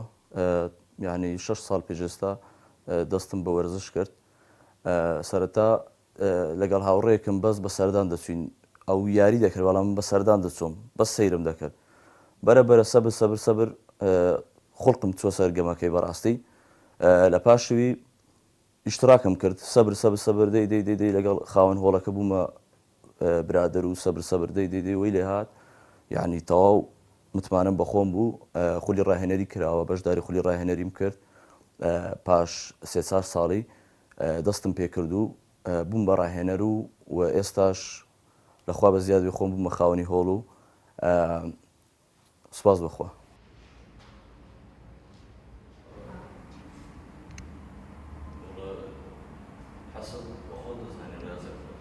زۆر زەرمەند بوومە من لە وەی چکە من 3 مانگ هۆڵم کردەوە هۆڵ لە جوانم کردەوە زۆر خەریکی هۆڵی وەرزشی بووم تقریبا ساڵێک و نیو خەریکی بووم سێمان کردمەوە و ئەوش 2 مانگە قەپاتەوە تقریبن لەو 3 مانش دەڕاتن زۆر یاریزانی پێشکەوتومان هەیە یاریزان هەیە لە پێش منەوە دەستی باری لە زوانی کردووە ئەو یاریزان نە بەڕاستی دەبێ حکومەت ڕەچاویان بکاتن یعنی بەعزە یاریزانێک هەیە تووشی نەخۆشی نەفسی بۆ ینی یاریزانم هەیە تەلەفۆنم بۆ دەکاتن پێشتر بەس بیبینە ڕسمی خۆی لۆ بناردیە پێشتر بیبینێت چ مەسڵەکی هەیە تەمەشایکە ینی بەس عەز دەکەی سەیریکەی ئێستا تەلەفۆن لۆ دەکاتن ڕسمی خۆی ناردەرێت تەمەشا چم لێتی ینی هەناشی ناسیەوە دوو جۆرە شخصمانەیە کە دەیانەوێت چی بکەن و چینەکەن جۆرێکمانەیە دەیانەوێت وەزنیان خۆزنی خۆیان دابەزێنن جۆرەش ترشمان هەیە دەیانەوێت وەزی خۆیان بەسەر بێخن لە ڕەمەزانە بەسەر نایخرێ بەڵام دەتوانین ڕایگرین پارێزگاری لە ماسوولکەمان بکەین ئەوانەی کە دەیانەوێت وەزنی خۆیان دابەزێن خۆیان لاواز بکەن دەتوانن لە تقریبان 45 دقە سەعاتێک پێش ڕۆژ شکاندن لەو حاڵەتە ینی هۆرمۆنی گەشە زۆر لە ئاستەی بەرزدایە کە ئەو دەبتە هۆی سوستاندی چەوری دەتوانن لەو خلالی ئەو 50 دقەی و سەعاتەی دەتوانن وەرزش بکەن و کاردیۆ ڕاکردن و دەتوان 4 تەمریزش لەگەڵ ئەنجام بدەن بەڕاستی زۆر سوودیە لە ئەو کەسانێک کە دەیانەوێت وەزنی خۆیان دابەزێنن و لە مانجی ڕەمەزان بۆوان ئاسانێک ئەگەر هۆڵ لە جوانێژ نەبێتن چەند وەرزشێک هەیە لە ماڵەوە دەتوانین ئەنجامی بدەین لە مانجی ڕەمەزاندا بەڕاستی بەهۆی کەرەنتینەوە چووکە لە وەرزشدا بڕاینە دەتوانین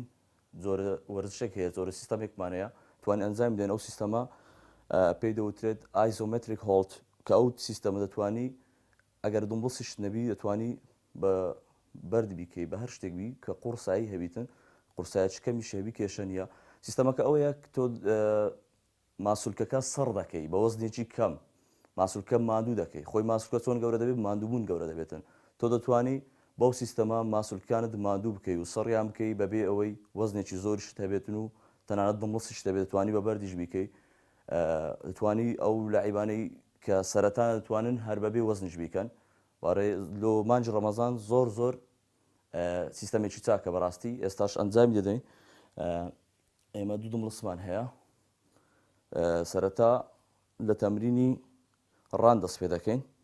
بۆ نمونە تەمرینێک دەکەین بۆ ئەوەی لەبەر چاوتان ڕوون بێتن دەتوانی تەمرینی ڕان بەم شێوەیە دێ خوارەوە ڕادەوەستی بەم شێوەیە ماسوولکاس بە سەربوون دەکاتن یعنی وەکووە وایە وەزنێکی زۆر قورست لێدا بێ یاری دووەممان بایسێپسا پێشەوەی قۆڵە توانین بەو شێوەیە ئەنجامی بدەین بەم شێوەیە ڕای دەگرین چەند چرکەیەک بۆ ئەوەی هەست بە سەربوون بکات تەمرینی پاشەوی سەحبە توانی بەو شێوەیە ئەنجامی بدەین بەم شێوەیە بۆ سەرەوە بۆ خوار ڕای دەگرین بۆ چەند چرکەیەک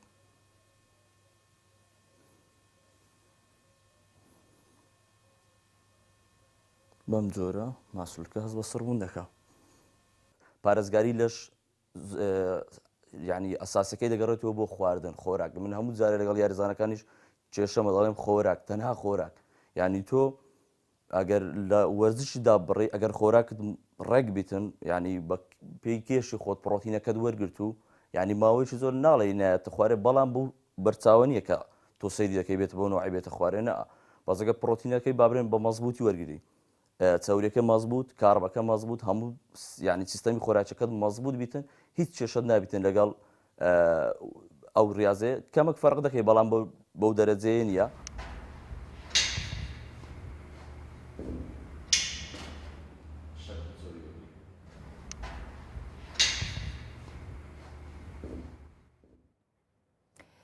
ژوان ئەزانی ئێمە کولتورێک لە لامان دروست بووە وازانین کە ڕەمەزان هات ڕێک ئەبێ هەموو شتەکان قڵب بکرێتەوە یعنی شەومان ببێ بە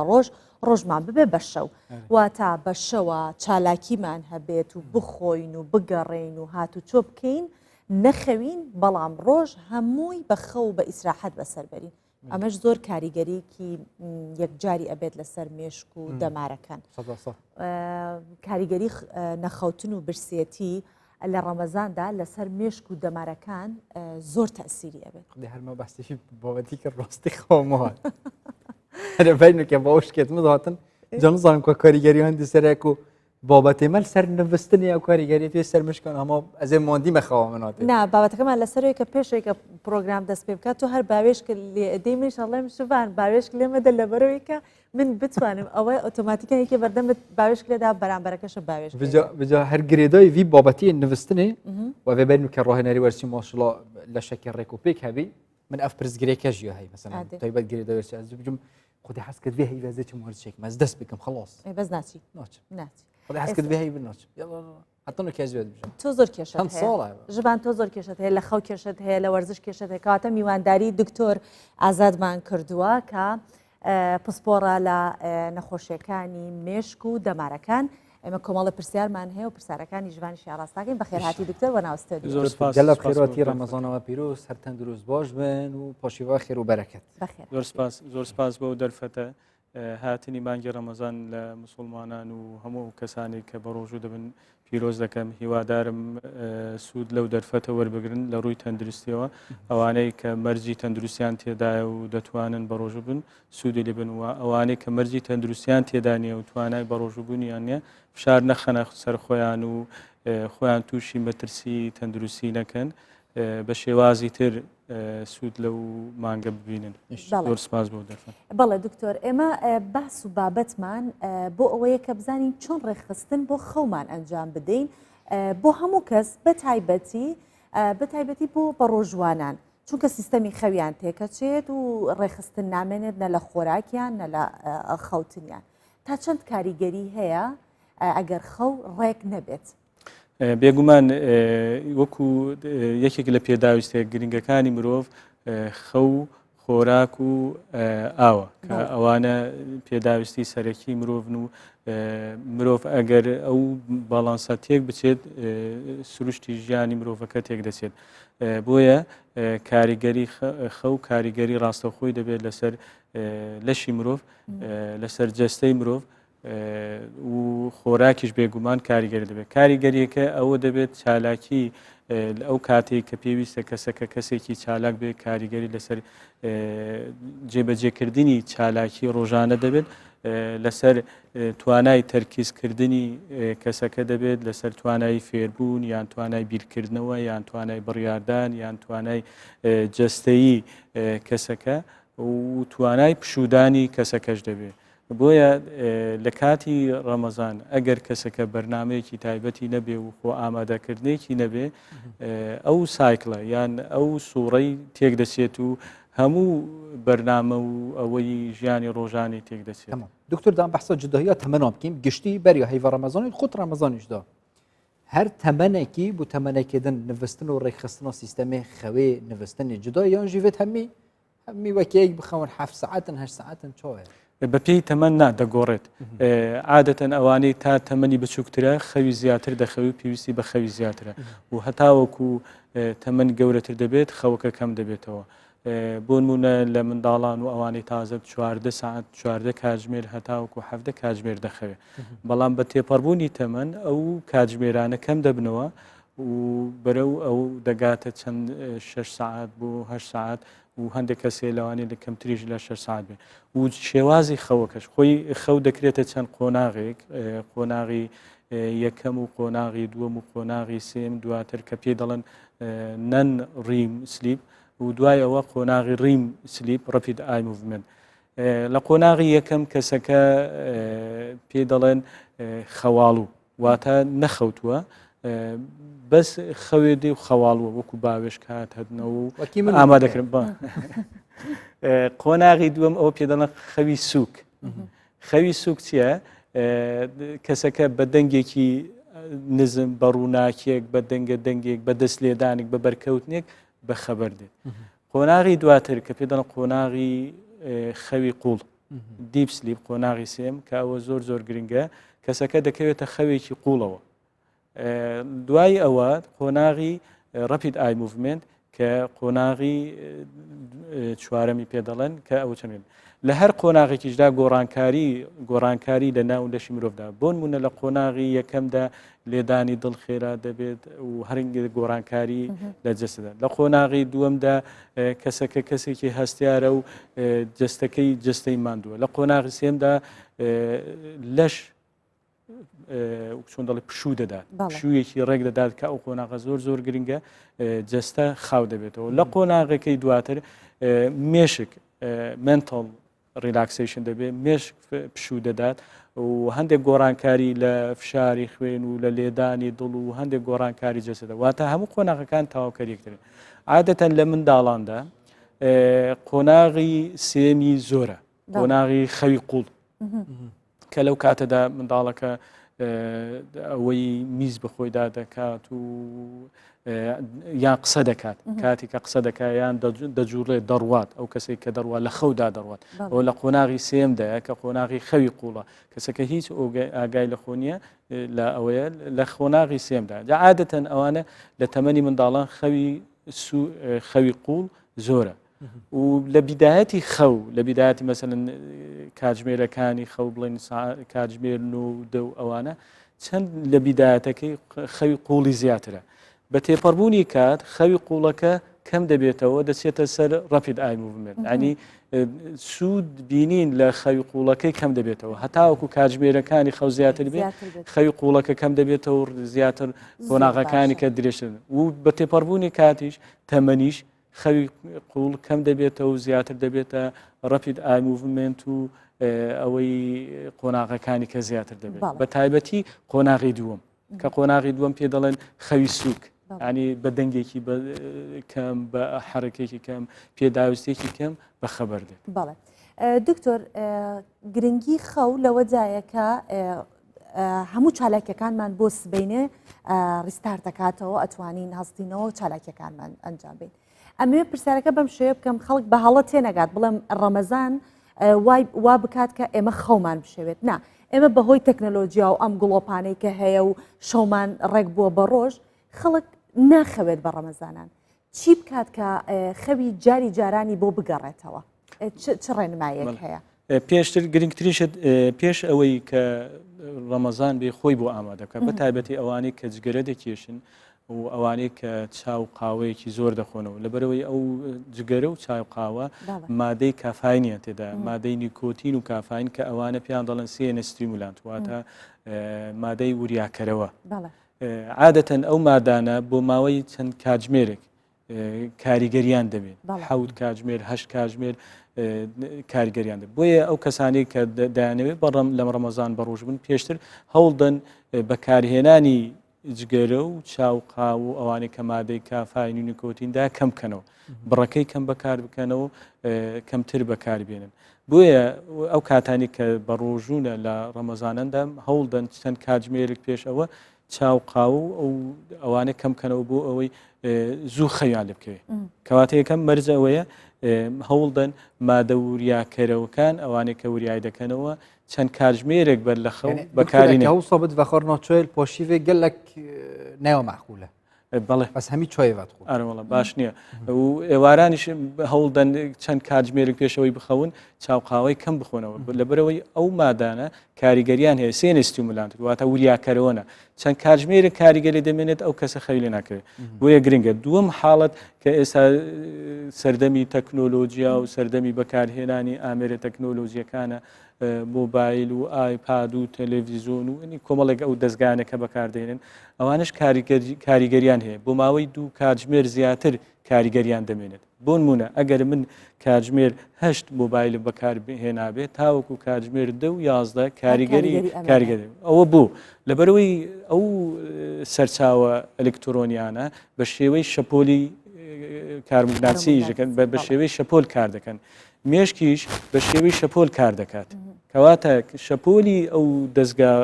وریاکەرەوانە بڵین مۆبایل و ئایپاد و دەستگا ئەلکترۆنیەکان بە شێوەی کارەبایە و مێشکیش بە شێوەی کارەبایە ئەو دوو کارەبایە کارلێک دەکەن بۆیە کاریگەری دەبێت لەسەر شەپۆلەکانی دەمار مێشک و کاریگەری لەسەر خەوەکە دەبێت کەواتە دەبی ئەوانە چەند کاتژمێرێک بەر لەوەی بخەوی ئەو ئامێرانە بەکارنهێنی بۆ نمونە ئێمە خەریکی خەو لەسەر جێگای خەو ئایمێری ئایپاد و موبایل و ئەو شتانە بەکاردێن کەەوە کاریگەری دەمێنێ وا باشە هەر لە ژوورەکەش نبێنێ لە ژوورەکە یان بیکوژێنێتەوە بۆی ئەو سەرچاوانە و جگە لەوەش ژینگەی خەوەکە زۆر گرنگە بوون منە ڕووناکی و دەنگە دەنگ و ژاوە و ئەوانش کاریگەری نێگەتیڤیان دەبێت لەسەر خەوەکە. بەڵێ دکتۆر لەگەڵمان بمێنێت چکە پرسیاری زۆر زیاترمان هەیە چکە و بابەتێکە کە هەموو خەڵک پرسیاری لێوە ئەکات بەڵام دەچینە لای هاوکارمان ئاراس ئەحمەدمان لەگەڵایە لە هەولێر. ئاراس شەو باش پێمان بڵێ لەکوێی هەولێری و چ دەکەی بەم پاشێوە؟ سۆڤان شەوتان باش دیارە ئێستا من لە بەردەم پارکی سامی عەبدوڕەحمانم ئەوەی لە پشتەمنەوە دیارە دەرگای ئەو دەرگای پارکی سامی عەبدوڕەحمانە کە شەوانی مانجی ڕەمەزانی ڕابردوو ساڵانی پێشووتر ژمارەی زۆر هاوڵاتی تا درەنگانی شەو لێرە بۆ مەبەستی وەرزشکردن داهاتنە ئێرە ینی کاتێکی زۆریان لێرە بەسەر دەبرد و وەرزشیان دەگرت بە تایبەت دوای خواردنی نانی ئێوارە بەڵام ئەمساڵ بەهۆی ئەوەی کە لیژنەی باڵای بەرەنگاربوونەوەی ڤایرۆسی کۆڕۆنا و ژووری ئۆپەراسیۆنی پارێزگاکانە ناویشاندا ژووری ئۆپەراسیۆنی پارێزگای هەولێر دەرگای سەرجەم پارکەکانیان داخستووە ئەمساڵ هیچ جموجۆڵێک لێرە نابیندرێت دەرگای پارکی سامی عەبدوڕەحمانی شۆک و باقی پارکەکانی دیکە داخراوە دیارەمەش بە مەبەستی خۆپارێزی و دووربوونی هاوڵاتیانە توشبوون لە با ڤایرۆسی کۆڕۆنا بەڵام جگە لەوەش هاوڵاتیان بە دیلی دیکەیان دۆزیوەتەوە بۆ نمونە ئەمساڵ جیاواز لە ساڵانی ڕابردوو دەبینی شەوان هاوڵاتێکی زۆر بە یاری پایسکل سواری سەرقاڵ و خەڵکێکی زۆر بە پایسکل دەبین لە شقامەکان جگەلەوە ئەوەی پایسکلیش بەکارناهێنن ژمارەیەکی دیکەی هاوڵاتیان لەسەر شقامە گشتیەکان بە پیادە دەڕۆن بۆیانی هاوڵاتیان چەندە شوێ قاعە و هۆڵی لە جوانی داخراوە هەروەها شوێنی تایبەت بە ڕاکردن داخراوە بەڵام هاوڵاتیان ینی دەستەوەستان نەوەستاون لە وەرزشکردن دیارە کە وەرزشکردن ئارەزوێکی زۆری لەسەر بە تایبەت لە شەوانی ڕەمەزاندا بۆی هاوڵاتیان بە دیلی دیکەیان بۆ خۆیان دۆزیوەتەوە وەکو باسم کرد بە پایسکل سواری و بە پیادە ڕۆیشتن وەرزش دەکەن. بەفکارێمە ئاراس ئەحمەد باوکی ڕاستە خۆتش هەولێرێک گەمەدەبووی زۆر سپاس بتە پیڤەوەیەکی هێدی ژیانوەکی بەری ئاسایی بتە خۆشتر و جوانتر بە چونکە پلاستیکی ڤایرۆسە کۆڕۆنای هەمی توش گوهڕیە پیڤەیەکی زیترین دەم سەرکەفتنەکە سەرتاسەری هەمی جیهانی سەر ڤایرۆسی بێتە تۆمارکردن گەلەک مەمنون پاشیواتە خێر و بەرەکەت بێت ئاراس دکتور ئەم vegerneve cemta taybetî pisporî ya te ya mêşk û demara û rêxistina xewê ew kabira her mirovek çi jin bit çi zelam nivistinawiya kêm bit yê muerreza tûşî çi nexweşiyekê bit taybetî ji aliyê mêşk û demara ve giştî بێگومان ئەگەر کەسەکە خەوی ناڕێک بێ کاریگەری زۆری دەبێت هەم بۆ نمونە تووشی ژانە سەری دەکات و وای لێ دەکات ئەو کەسە تەرکیزی لە کارکردندا تەرکیزی نەبێت هەمیشە خەواڵوو دەبێت واتە بەرهەمی نابێت و توانای جێبەجێکردی فەرمانەکانی نابێت و ئەگەری هەیە ئەگەر نەخۆشی تری هەبێ ئەگەری نەخۆشە بوون بوون ئەوانەی شەقیقان هەیە شەقیقەکان زیاتر دەبێت ئەگەر کەسێک بۆ نمونە پاڵەپۆستۆی خوێنی هەبێ و شەکرەی هەبێ و لەوانەیە ئەگەری توشبوونی بە جڵتەی دەماغ زیاتر بکات هەموو ئەو یان پەککەوتنی گورچی لە ئەنی ئەگەری توشبوون بە نەخۆشیەکانی کەی زیاتر دەکات جگە لەوەش کە کارۆک و گوتم کاریگەر لەسەر بەرهەم توانای بەرهەم و توانای کارکردنی کەسەکە نابێ و ئەو کەسە سوود لە خەوەکەی دەبێنێ و نەسوود لە کارەکەشی دەبێنێت لەو ئەرک و ئەو جێبەجێن و لە ڕووی دەرونیشەوە کەسێکی شڵەژا و کەسێکی باری دەرونی ناڕێک و کەسێکی وەک چۆن دەڵێ تووڕە و کەسێکی نائاسایی دەبێ بۆیە کاریگەری لەسەر ژیانی ڕۆژان دەربازبوونەوە وەختی مەعرەزە بوو تووشی مەشەن جەڵتێت مێشکی دلی یان هەر نەخۆشیەکە مازم ببێت کێم خەوی کەم خەوی بەردەوام بەڵە بێگومان کاریگەری لەسەر هەموو ئەو نەخۆشیانە دەبێت لەبەرەوەی سیستەمی تەندروستی کەسەکە تێک دەچێت پاڵەپەستۆی تووشی بەرزبوونەوەی پاڵەپەستۆی خوێن دەبێت لێدانی دڵی ناڕێک دەبێت بێگومان ناڕێکی لێدانی دڵ و بەرزبوونەوەی پاڵەپەستی خوێن یەکێکە لە هۆکارەکانی توشبوون بە جڵتەی دەما و جڵتەی دڵ و کاریگەری دیکەم بێگومان خەو کاریگەری ڕاستەوخۆی هەیە لەسەر ئەوانە و کاریگەری لەسەر خۆراگەریەتی هەند زێدانە کێم خەوی شرطە مرۆڤ 8 ساعت سەرێک بنوت یان ئاساییە بۆ نمونە 4 ساعت شەوێ دێنەوی کارێکی دێ ئەنجام دی دیفڕە 4 ساعتێدن یان شەوێ و پرۆژێ ساعتێت نوستنی دۆ بەش بکەت بەڵێ خۆی وا باشترە خەوەکە لە دوای یەکدا بێ و واش باشە خەو لە سەرەتای شەودا بێ بۆن لە کاتژمێرن و دەی شەو لە سەرەتایدا بە هەروکو گوتم بۆ لەو کاتەدا لەبەرەوەی خەوی قوڵ لەو کاتەدا زیاترە ڕێژەی مادەی میلاتۆنین زیاترە و شتێکیشمان هەیە پێ دەڵێن سێرکاردیان ڕێدم واتە سووری خەو لەو کاتەدا کە سعاتی خەو کە لەو کاتەدا سعاتی خەو ڕێک دەبێ وا باشترە لێکدا بەڵام ئەگەر سروشتی ژیان وا بوون مونە لە ڕەمەزاندا بوو دەکرێت بەشی بکە بۆ نمونە کاتژمێر 11 شەو بخەوێت هەتاوەکو کاتژمێر 3 لێرە بۆ نمونە نزیکەی 5 کاتژمێرێک دەکات دوای ئەوەش بۆ نمونە کە خواردن دەخوا و پارشێر دەخوات چەند کاتژمێریش دوای خۆراکەکە کەمێک بجوڵێ و خۆراکەکەی هەزم بکات ناکرێت زۆر خراپە دوای ڕاستەوخۆ دوای خواردن کەسەکە بخەوێت دەتوانێت بۆ نمونە کاتژمێر 5 تاوەکو حوتی بەیانی بخەوێت لێرەدا هەروکو گوتم خەوت دەبکرێتە چەند قۆناغی 1 و 2 و قۆناغی 3 کە قۆناغی خەوی قوڵە و قۆناغەکەی دووە کە ڕەپید ئای موڤمنتە ئەو قۆناغانە ببنێ لەبەرەوەی هەر سایکڵێک هەر سوڕێکی خەو نزیکەی 6 بۆ 90 دقیقەیە خولەکە کەواتە کاتژمێر و نیو بۆیە ئەگەر کەسێک ئەوەندە بخەوێ و خەوێکی قوڵکە دەکرێت سوود لەو خەو ببینێ بەڵام زۆر کێشەکە لەوەدایە زۆر کەسێ ناگاتە قۆناغی سێم قۆناغی یەکەم و دووەم هەر لەوەدا دەسوورێتەوە نە سوود لە خەوەکەی دەبین و نەسوود لە کاتەکەش دەبینی باشە دکتۆر کەواتە ئەو هەڵانە چین کە ئێمە ئەنجام دەین لە ڕەمەزان و دەبێتە هۆی ناڕێکی خەو گرنگترشت هەروەکو گوتم پێش خەوتن و ئەو مادە وریا کەرەوەکان ژینگەی خەوەکە و هەوڵدان لێک وەختدا ینی هەوڵ دەی مرۆڤ لە وەختێکی دیاریکراودا بخەوێت نەوەک ڕۆژێک کاتژمێر حەوت بێ و ڕۆژێککە کاتژمێر دەبێ و واتە کاتژمێرەکان لە یەک کات بێت دیاریکراو بێت زۆر باش بۆەوەی لەشی مرۆڤ سێرکادیان ڕدم ڕادێت لەسەر ئەو کاتژمێری خەو کاتژمێر خەو وادێت ئۆتۆماتیکیان کات دەگاتە ئەو کاتە خەوی لێ دەکەوێت و هەوڵدات هەروەکو گوتم لە ڕەمەزانان دەبوون منە کاتژمێر 11 بۆ 3 شەو بخەوێت لەشکی کاتژمێر 5 بۆ حەوت بخەوێت ئەو کاتانە زۆر گونجاوە و خۆراکی تەندروست بخوا بوون وونە ئەوانەی ئەو خۆراکانی کە کاربوهیدرێتیان زۆرە مادەی شەکریان زۆرە هەوڵدا زۆر نەخوات چونکە ئەو خۆراکە کاریگەری چی دەبێتە بەرزبوونەوەی ڕێژەی هایپەرگلایسیمی واتە ڕێژەی شەکر لە ناو خوێندا کە شەکر زۆر بوو مادەی ئینسۆلین دەلێدرێ کە مادەی ئینسۆلین دەردرو بە خێرایی تووشی هایپۆگلایسیمیا دەبێت کە تووشی هایپۆگلایسیمی واتە دابەزینی ڕێژەی شەکر ئەو ڕێژەی شەکرە کەسەکە تووشی ماکی کەم خەوی و کەم و باری تەندروستی کەسەکە تێک دەچێت بۆیە خەوی باش و خۆراکی باش و هەوڵدات بە ڕۆژ نەخەوێت بۆی تعویزی ئەوەی شەوەکە بکات دکتۆر کاتە شتەکان وتمان وە گوتمان بە پێچەوانە ئەبێتەوە ئەکرێ بڵین ئێمە بە شەو ناخەوین بە ڕۆژ ئەخەوین ئەو خەوتنەی کە لە ڕۆژ با 8 ساعتەکە بێت هەیە ئیتر لە دوای پارشێوەوە ئەخەوێت هەتاوەکو 2 3 ئەو 8 ساعتە تعویز دەکاتەوە ئایا ئەو قەرەبووکردنەوەی بۆ خەوی شەو هەر هەندێک کەس هەیە سروشتی ژیانیان وایە بۆ نمونە لە شەودا کار دەکەن و ئەوە دەکرێت بەڵام ئەو خەوەی کە لە شەودا هەیە سوودی زیاترە و وەکو چۆن دەڵێ کەسەکە کەسێکی تەندروسترە لەوەی بە ڕۆژدا دەکرێت لە ڕۆژەکەشدا بەڵام ئەو خەوەی کە لە شەودا هەیە زۆر بەسووتر و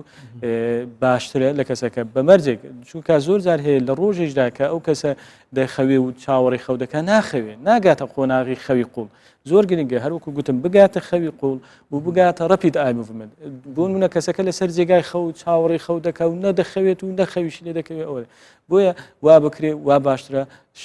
خەوی شەو بێ بەڵام ئەگەر وا سروشتی ژیان وابوو پێداویستەکە وابوو ئەرکەکەی وابوو بە ڕۆژ بخەوێ وا باشە لە خەوەکەدا سوود لە خەوەکە ببینین نەوەک لە جێگای خەودا چاوەڕی خەو بکە و ئەو دی و دووی لەشی بکە و ئەوە بکات و موبایلی بەدەستەوە بێ و ڕوشورەکە ڕووناک بێ و ینی مەرجی تەندروستی خەوەکەی تێدا نەبێ و نەخەوێت نەسوود لە خەوەکەی دەبێنی و ئەوەی تەندروستەکەشت گەلک ئەف پرزگرێکەوە جەم خەلکی هەیە بوو نمونە تایبەتی ژێڤێ بچەکێ بتەمەن یعنی پرزگرێک هەنە و مەشاکلێت هەین و هەر تشتێک بێت ببینی خۆ درێژ کرێ سەرجێت خۆ بەس خەوەبینەوەیت چارەسەریەک بۆ وان کەسە هەیە یان ژیوێت ئەو خۆلێ ڕابینێت و دەمەکی کێم بنفت گرنگترین شت باری دەرونی کەسەکە بۆ نمونە ئەوانەی کە خەوزڕانیان هەیە کە پێ دەڵێن ئینسۆنۆمینیا لە 135 ئەوانەی کە نەخۆشی دەرونیان هەیە یان ئەوانەی کە کێشە و پاڵە پەستۆی دەرونی بۆ نمونە ئێستا ئەو ماوەی کە ئەوەی کە کۆڕۆنا هاو بیری باری دەرونی قەلقی و ئەو شتانە کاریگەری هەیە وا باشترە ئەو کاتێک کە دەزانی خەوتنێ خۆت سەرقاڵکەی بەس خۆت سەرقاڵکەی بە شتێک کە دڵت پێی خۆشە بۆ نمونە کەسێک کە ئارەزوو خوێندنەوە هەیە بۆ خۆی بخوێندنەوە ئارەزوی وەرزشکردنی هەیە کە وەرزشکردن زۆر سوود بەخشە خۆی بە وەرزشەوە سەرقاڵکە یان ئارەزوی بە ئیشی خانمێکە حەزی لە ئیشی مەتبەخکردن و ئەو شتانە بەو شتانەوە سەرقاڵکە بەڵام بیرکردنەوەیکی زۆر هەڵەیە کە تو لەسەر جێگای خەوت چاوەڕێ بکەیت زۆربەی نەخۆشەکان کە دێنە لای ئێمە 2 کاتژمێر 3 کاتژمێر لەسەر جێگای خەوت دەمێنەوە و چاوەڕێی خەو دەکەن ئەویان زۆر هەڵەیە هەڵەیەکی زۆرەوەی وا باشە لە دەخولەک واتە 10 دقە تا 20 دقە زیاتر چاوەڕێی خەو نەکەی کە خەوت هات باشە کە خەوت نەهات جێگای نووسن بەجێ دێڵی دەچێت دەرەوەی ئەو ژووری خەوتن و ئەو شتانە بەو شتانەوە سەرخۆت سەرقاڵ دەکەی کە ئارەزوت لێ بەڵک ئەولا نەکەیت ڕاست ڕابینەوە بڵ ئەوە زۆر هەڵەیە چکاتی زۆر جار ڕۆژانە ئەو حاڵەتە دەبینین دەڵێ دکتۆرە من 2 کاتژمێر 3 کاتژمێر دەمێنەوە لەسەر جێگای خەویشم لە ناکەوێت ئەوە زۆر هەڵەیە وا باشە جێگای خەو بەجێ بێڵێ خۆت سەرقاڵکە بە شتێک کە ئارەزوود لێ ناکرێت مەسەلەن بۆ نمونە من ئارەزوویشی مەتبەخی منێ بە شۆر ناتوانم بە ئەوە بکەم بە نمونە حەزم لە خوێندنەوە بخوێندەوە خۆم سەرقاڵ دەکەم تا ئەو کاتێک کە خوێندنەوەکە هیلاکم دەکات کە زانیم هیلاک دەکە ئەو جار دەچمە سەر جێگای خەو زۆر باشە دکتۆر ئێمە حتا لە ئیسلامیشە پێغمبەر صلی الله علیه و سلم پێڕامان ئەسپێرێت کە خەوەکەمان لە لای ڕاست بێت لە ڕووی زانستیەوە ئایا خەوتن لەسەر دەم لەسەر لای ڕاست لەسەر لای چەپ هیچ کارەگەریەکی هەیە خەو زیاتر ڕاهاتنە بەڵام وا باشە کە شێوەیە تەندروسترە لە کەسێکە بۆ کەسکە دەگەڕ بەڵام وا باشە لەسەر تەنیش بێ بۆ لەسەر تەنیش بێ لەسەر لایەک بە تایبەتی لای ڕاست لەبەرەوەی هەناسەدان کە تو لەسەر دەم بخەوی لەوانە هەناسەیەکی ناڕێکت هەبێ ئەگەر لەسەر پشت بخەوی تووشی پڕخەپڕخ و گیرانی بۆڕی هەناسە دەبی بە پێی پێویست ئۆکسسیجین ناسێت بۆ کۆندامی هەناسە بوو لەوێش و بۆ مێشک ناچێت بۆیە وا باشە بە شێوازێکی تەندروست بێ بۆی زیاترین ئۆکسسیجین بچێت بۆ کەسەکە بۆیە وا باشە زیاتر لەسەر لایەک بێ زیاتر لای ڕاست و چەپ زیاتر لەبەرەوەی لای ڕاست لای چەپ لەسەر دڵمانە و هەز بە لێدانی دڵ دەکەین کە لە ئەوەیە لەوانەیە کەمێک هەز بە دڵە ڕاو کێ بکەین بۆیە وا باشە زیاتر لەسەر لای ڕاست بخەین لەبەر بۆی هەز بە لێدانی دڵمان نەکەین ئەو دڵە ڕاو کێمان نەبێ و زووتر بکەوینە سەر سوان تقول هاجي برودوسر کاکسردار جوی بحث برسی بکن خودش نی بیرام ها یار زور برسی نه بجاش بلی تش تازه بیرام هاش برچه خوامتت جو دکتور ده از بی بوته بجم ام چون ام بربانگی فتاری ام دعوت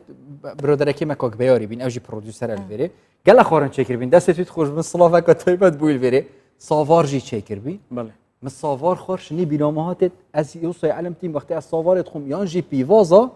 خوامن گلک دید تشتكي هوصة هاي يونجي هم من أفا نفسيا بخوصة شكرية ساوار لبروي خواردنێکی قورسە کاربۆهیدرێتی زۆر تێدایە هەز بە ماندووبوون و هیلاکی دەکەی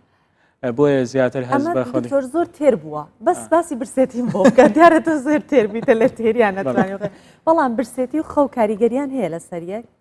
چۆن ینی ئەگەر کەسێک برسی ئەگەر کەسەکە برسی بێت ئەکرێ مەسەر لە کاتێکە برسێتی خەویشی بێت برسێتی هۆیەکە ینی خەواڵوی بی خەواڵوێ بەڵا خەوەکەی باش نابێت ئەگەر برسێتی لەوانەیە خەوێکی تەندروست نەبێت ئەگەر زۆر برسی بی وا باشە بەڵام تو زۆر گرنگە بە دوای خواردن ڕاستە و خۆ دوای خواردن زۆر هەڵەیە نابێت بخەوێت دەبێت 1-2 کاتژمێر بەلانی کەم و 1-2 کاتژمێر خواردنەکەت خوارد بێ ئەو جار بخەوێت و زۆر جارشەیە کە برسیبی زۆر برسیبی لەوانەیە خەوەکە نەتوانی زۆر بخەوی خەوەکەت خەوێکی تەندروست نەبێ و وا باشە زۆر برسی نەبی کە لە کاتی خەو کاتە دکتۆریانی کاتێک ئێمە خواردنە خۆی وزەیەکی زۆرمان هەیە پلەی گەرمی لەش بەرەوسەرەوە چێت کە پلەی گەرمی لەش چوە سەرەوە خەوەکە ناڕێکە بێت ناتوانانی بخەوی ئەمە مەسەلەکەی هەر سەریا من چه خوار نەکادی وەل مرۆڤیت کرد خەوە مرۆڤی بێت و چه خوار نەکادی وەل مرۆڤیت کرد خەوە مرۆڤیا ڕێک و پێک بێت و جوداهیات ناوبینەوان خوار نادا ئەو خواردانێک کە قورسن وا باشە کەمتر بوون مونە ئەو خواردنە کاربۆهیدراتان ساوار و برنج و نان و ئەوەی لە گەنم دروست دەکرێت ئەوانە خواردنی قورسن ئەوانە وا دەکات خەوەکەت خەوێکی وەکسۆن دەڵێ ناڕێک و لەبەر هەروەکو سەرەتا بگوتم بەرزبوونەوەی ڕێژەی شەکرە و مادەی ئینسۆلینەوە دواتر دابەزینی ڕێژە شەکرە وا باشە خواردنی تەندروست بێ خواردنەکەش هەمەڕەنگ بێت زیاتر خواردنی سەوزە و میوە و ڕووەک و شلەمەنیش ئەوەی کە پێ دەڵێن مەرەگە ئەو شلەمەنیە خواردنی شلەمەنی و خواردنی هەمەڕەنگ ینی تەنها بۆ هەروکو دەزانن خواردن لە چەند بەشێک پێکاتوە پرۆتین و کاربۆهیدرێت و چەوریەکان وا باشە هەمەڕەنگ بێ تەنها یەک بەروبووم نەبێ هەمەڕەنگ بێ بە شێوازی بە ڕێژەیەکی جیاواز بەڵام وا باشرە کەمترین ڕێژەی شەکر بێت چونکە ڕێژەی شەکر کاریگەری خراپی هەیە لەبەرەوەی وزەی زۆرە کالۆری زۆرە کیلۆ کالۆری زۆر بێ کاریگەری لەسەر هەزمکردن و تەندروستی کەسەکە دەبێت. بەڵێ دکتۆر ئندۆرفنز یەکێکە لەو ڕژێنانەی کە یارمەتی ئەوە کەسەکە عادەت خەوەکەی قوڵ بێ ڕووناکی لە ژووری نووسن یان وەک گوتت ئامێرە تەکنۆلۆژیەکان لە ژوورە نووسنەکان کاریگەریان ئەبێت لەسەر ئەو ڕژێنە بۆچی ئەڵێن نابێت لە ژووری نووسن ڕووناکی هەبێت هۆکارەکەی چێ ناڵە ئەو ڕژێنە بڕژێت کە خەوێکی قوڵت هەبێت بڵێ ناڵی لەسەر کاریگەری و جگە لەوەش کاریگەری لەسەر هۆرمۆنی میلاتۆنین میلاتۆنین عادەتەن لە شوێنی تاریک دەردرێت کاتێک کە ئەو شوێنێکی تاریکە و سەرچاوی ڕووناکی نییە هەروکو باست کرد وا لێ دەدا زۆرترین ڕێژەی میلاتۆنین دەرمێت کە ئەو ڕۆژەی میلاتۆنینە وا لە کەسەکە دەکات خەوێکی تەندروست و خەوێکی باشتر بێ بۆیە ڕووناکی زۆر ڕووناکی خۆی لە چی پێکاتەوە لە شەپۆل پێکاتەوە هەروکو باسم کرد شەپۆل پێکاتەوە مێشکیش بە شێوی شەپۆل کار دەکات ئەو شەپۆلە کار لەسەر خەوەکە و لەسەر تەندروستی من مەبەستم چی بوو هەندێک جار گڵۆپی شاشەی مۆبایلەکەمان ئەجوڵێتەوە ئەڵێن ئەحد تەنانەت ئەوەش باش نییە یعنی تام قەرە ڕژ بێت ژوورەکە ڕووناکی لە چی پێکاتوە لە شەپۆل پێکاتوە کارەبە شەپۆلە وەکو لەرەلەری هەیە لە فیزیا خێران ڕووناکی شەپۆلە مۆبایل و سەرچاوە ئەلکترۆنەکان بە شەپۆل کار دەکەن تەلەڤیزۆنە بە شەپۆل کار دەکات و مێشکیش بە شێوەی شەپۆل کار دەکات بۆیە هەوڵ دەین کەمترین شەپۆل هەبێ ئەو ڕووناکی کە تو کوژاندەوە شەپۆلەکەت نەهێشتەوە ئەو سەرچاوە ئەلکترۆنیانت کە کوژاندەوە سەرچاوی شەپۆلت نەهێشتەوە کەواتە مێشک هەست بە ئارامی دەکا و خەوێکی سوودبەخش و هەوێکی تەندروست دەکات ژووری نووسنەکانمان بەتاڵ بێت لە تەلەڤزیۆن بە تایبەتی زۆر زۆر هەڵەیە لە ژووری خەو نابێت بە هیچ شێوەیەک نابێت لە ژووری خەو تەلەڤیزۆن و ئەو سەرچاوە ئەلکترۆنیانە بەکاربهێنی و ڕووناکیش نەبێ باشە ڕووناکی بگوژێنێتەوە بلی جداهی خوا گوندی و باژێری گەلک جداهی هەی شالی زانستی و ئەوێ ما بەحەس کە بەس حتا ناف باژێرش دەبینی دێچە نافچەیەکێ خەوا مرۆڤی گەلک خۆشتر و مرتاحترش نافچەیەکا دی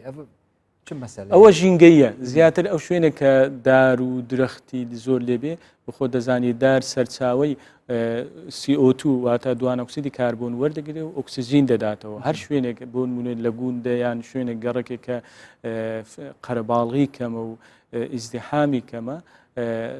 ئۆکسسیژین ڕێژەی ئۆکسسیژینی زۆرە کە ڕێژەی ئۆکسسیژین بێ خەوێکی تەندروست دەکات بەڵام شوێنێک کە ژاوەژاو بێ و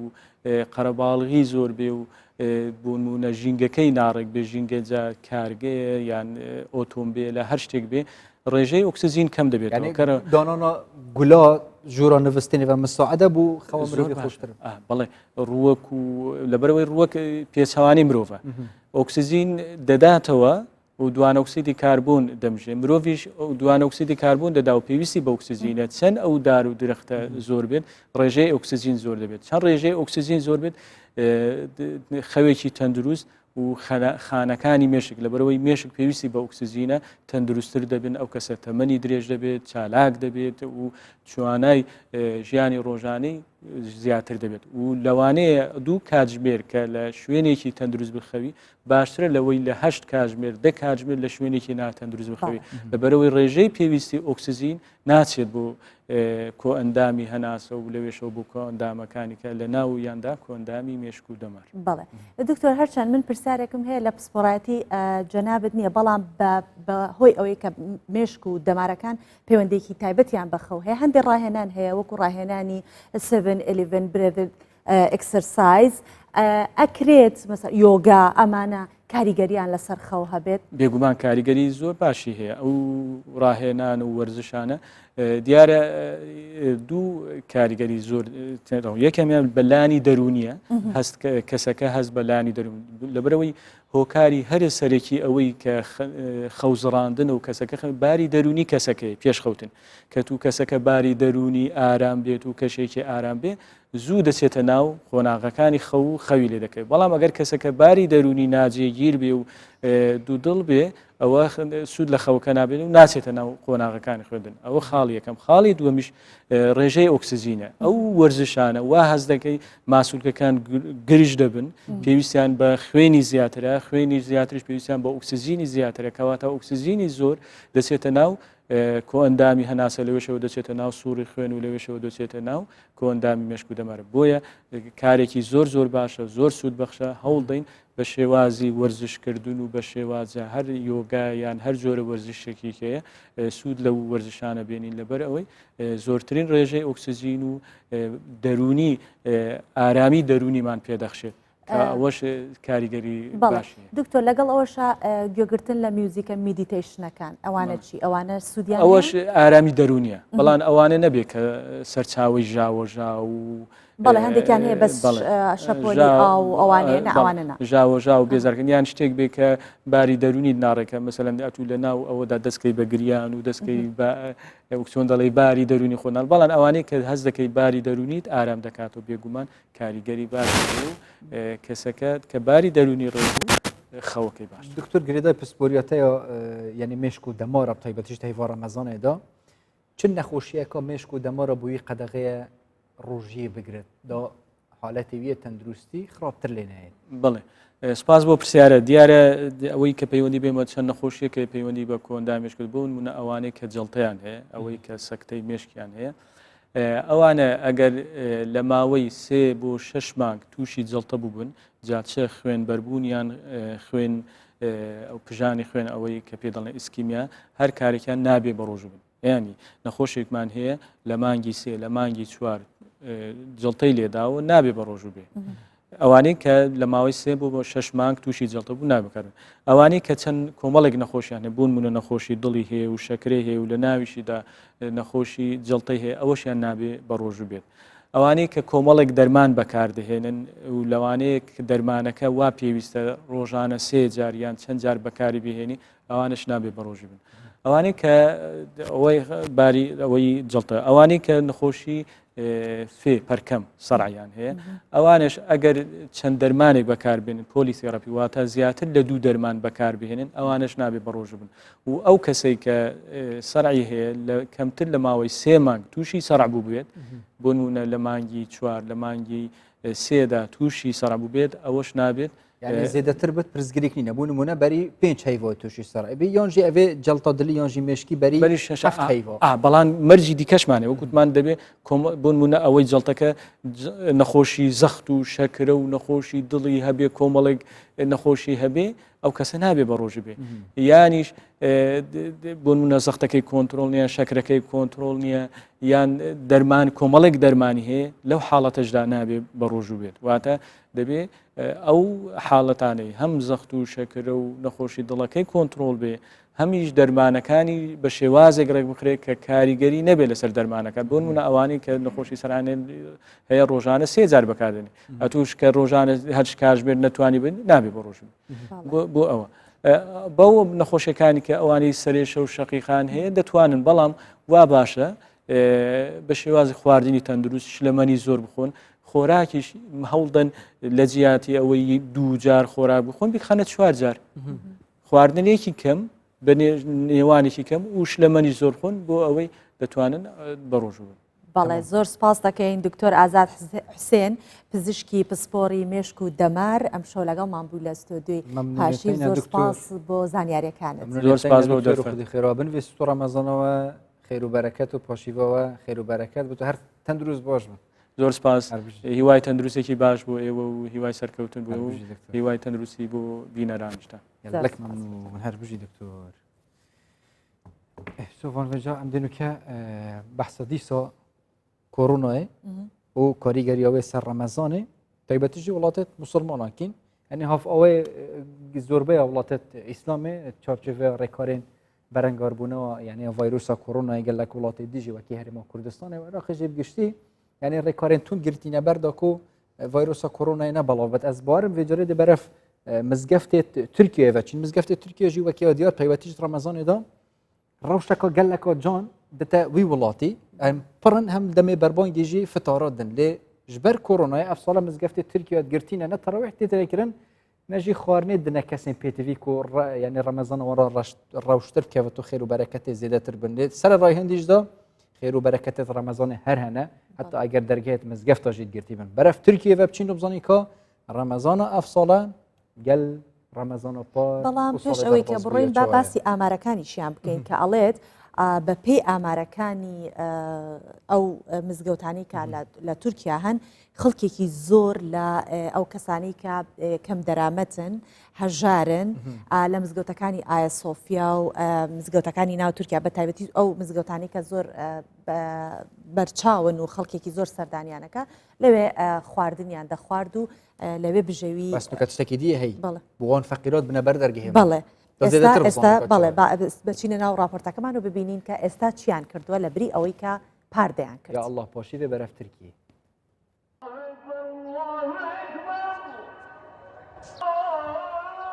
وەک gelek welatên Misilman her çend ji minareyên mizgeftan banga nimêjê tê li Tirkiye jî mizgeft valane. Mizgefta Eyüp Sultan ku di nav mizgeftên herî mezin yên Stenbolê de cih digire bê cemaetê pêşwaziya meha Remezanê dike. Malayê mizgeftê ji rewşê dilgiran e. Gördüğünüz üzere وەک hûn dibînin em pir xemkînin وەکو zarokên bêdê û bav mizgeftên me jî bêcemaet ji ber vê em pir dilgiran in. Meha borî di çarçoveya rêkarên tenduristiyê de li Tirkiye û Bakurê Kurdistanê nimêj li mizgeftan hatibû qedexekirin. Her çend derî nehatine daxistin jî naya hîştin welatî derbasî mizgeftan bibin. Meha Remezanê meha rehmet û paqijbûna ji gunehan e. Hêviya min ew e ku welatê me vê nexweşiyê di demeke zûtir de derbas bike.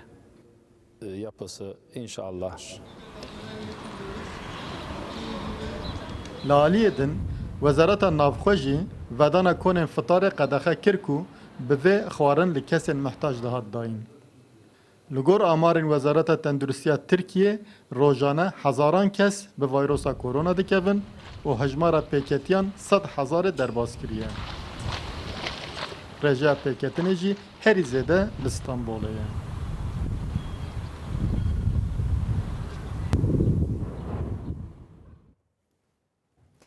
بەڵێ کارمەندانی کەمپینی عایدە خواردنی بەربانگ بۆ دانیشتوانی شاری بیت لەحمی فەڵەستین دروست دەکەن. ساڵانی ڕابردوو لە پێش باڵەخانەکان کەمپینی خواردنی بەربانگ خانەوادە هەژارەکان چاوەڕوانی وەرگرتنی ئەو خواردنانەیانە کرد بەڵام ئەم ساڵ بەهۆی ڤایرۆسی کۆرۆنا کە سەری لە هەموو شتێک شێوانوە لەمانیشی شێوانوە خواردنی بەربانگ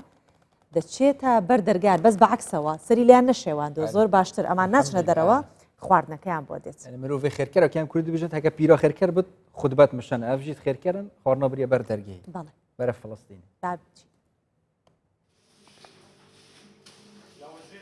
پێچەوانی ساڵانی ڕابردوو بەشێکی زۆر لە دانیشتوانی بیت لەحمی فڵەستین لە دەرەوەی چێشتخانەی کەمپینەکە ڕادەوەستان بۆ بەدەستخستنی خواردنی بەربانگ بەڵام ڤایرۆسی کۆرۆنا دانیشتوانی ناچار کرد لە ماڵەکانیان بمێننەوە. الشعبية ومؤسسات المخيم دام و دەستگا خێرخوازیەکان هەڵساون بە ئامادەکردنی خواردنی بەربانگ بۆ کەسوکارەکانمان لەم مانگە پیرۆزەدا خواردن بۆ کەسە هەژارەکان دروست دەکەین چونکە لە دۆخی پەتای کۆرۆنادا دەژین. في هذه الظروف في أزمة وباء كورونا. بەرپرسانی کەمپینی خواردنی بەربانگ دەڵێن هەموو هەوڵێک دەدەین تا ڕێگری لە قەرەباڵغی بکەین تا ڤایرۆسی کۆرۆنا بڵاو نەبێتەوە. هەروەها دابشکردنی خواردنی بەربانگ بەم شێوەیە بۆ هەژارەکان باشە و دوور دەبن لە چاوی کامێرەکان و کەس نایان بینێت. ويتم توزيعها من خلال كمان دابشکردنی خواردنەکان لەلایەن گەنجە خۆبەخشەکانەوە دەکرێت و هاوکاریەکان بۆ ئەو ماڵانە دەبین کە لە دۆخێکی خراپدا دەژین. بەم کارەشمان دوو دەستکەوت بەدەستێنین، یەکەمیان ڕێگری دەکەین لە گردبوونەوە قەرەباڵغی و دووهەم وەکو ڕێز و پاداشێکە بۆ ئەو خێزانانەی خواردنیان بۆ دەبین. لەم کەمپینەدا بە درێژایی مانگی ڕەمەزان ڕۆژانە خواردنی بەربانگ بۆ 300 کەس ئامادە دەکرێت. لە 5 ئازاری ئەم ساڵەوە قەدەغەی هاتچۆ لە بەیتلەحم ڕاگەنراوە. هەر لەو شارەدا تا ئێستا 500 کەس تووشی ڤایرۆسی کۆرۆنا بوونە و 2 کەس گیانیان لەدەستداوە. زۆربەی ئەو کەسانەی هەڵگری ڤایرۆسەکەن ئەوانن کە لە ئیسرائیلەوە کاریان کردووە و گەڕاونەتەوە فەڵەستین. شبان خەوتەمین شەوی پاشی ویشمان کۆتایی پێهێنا بە ئەو راپۆرتەی کە سەبارەت بە خەڵکی هەژاری بیت لەحەم بوو و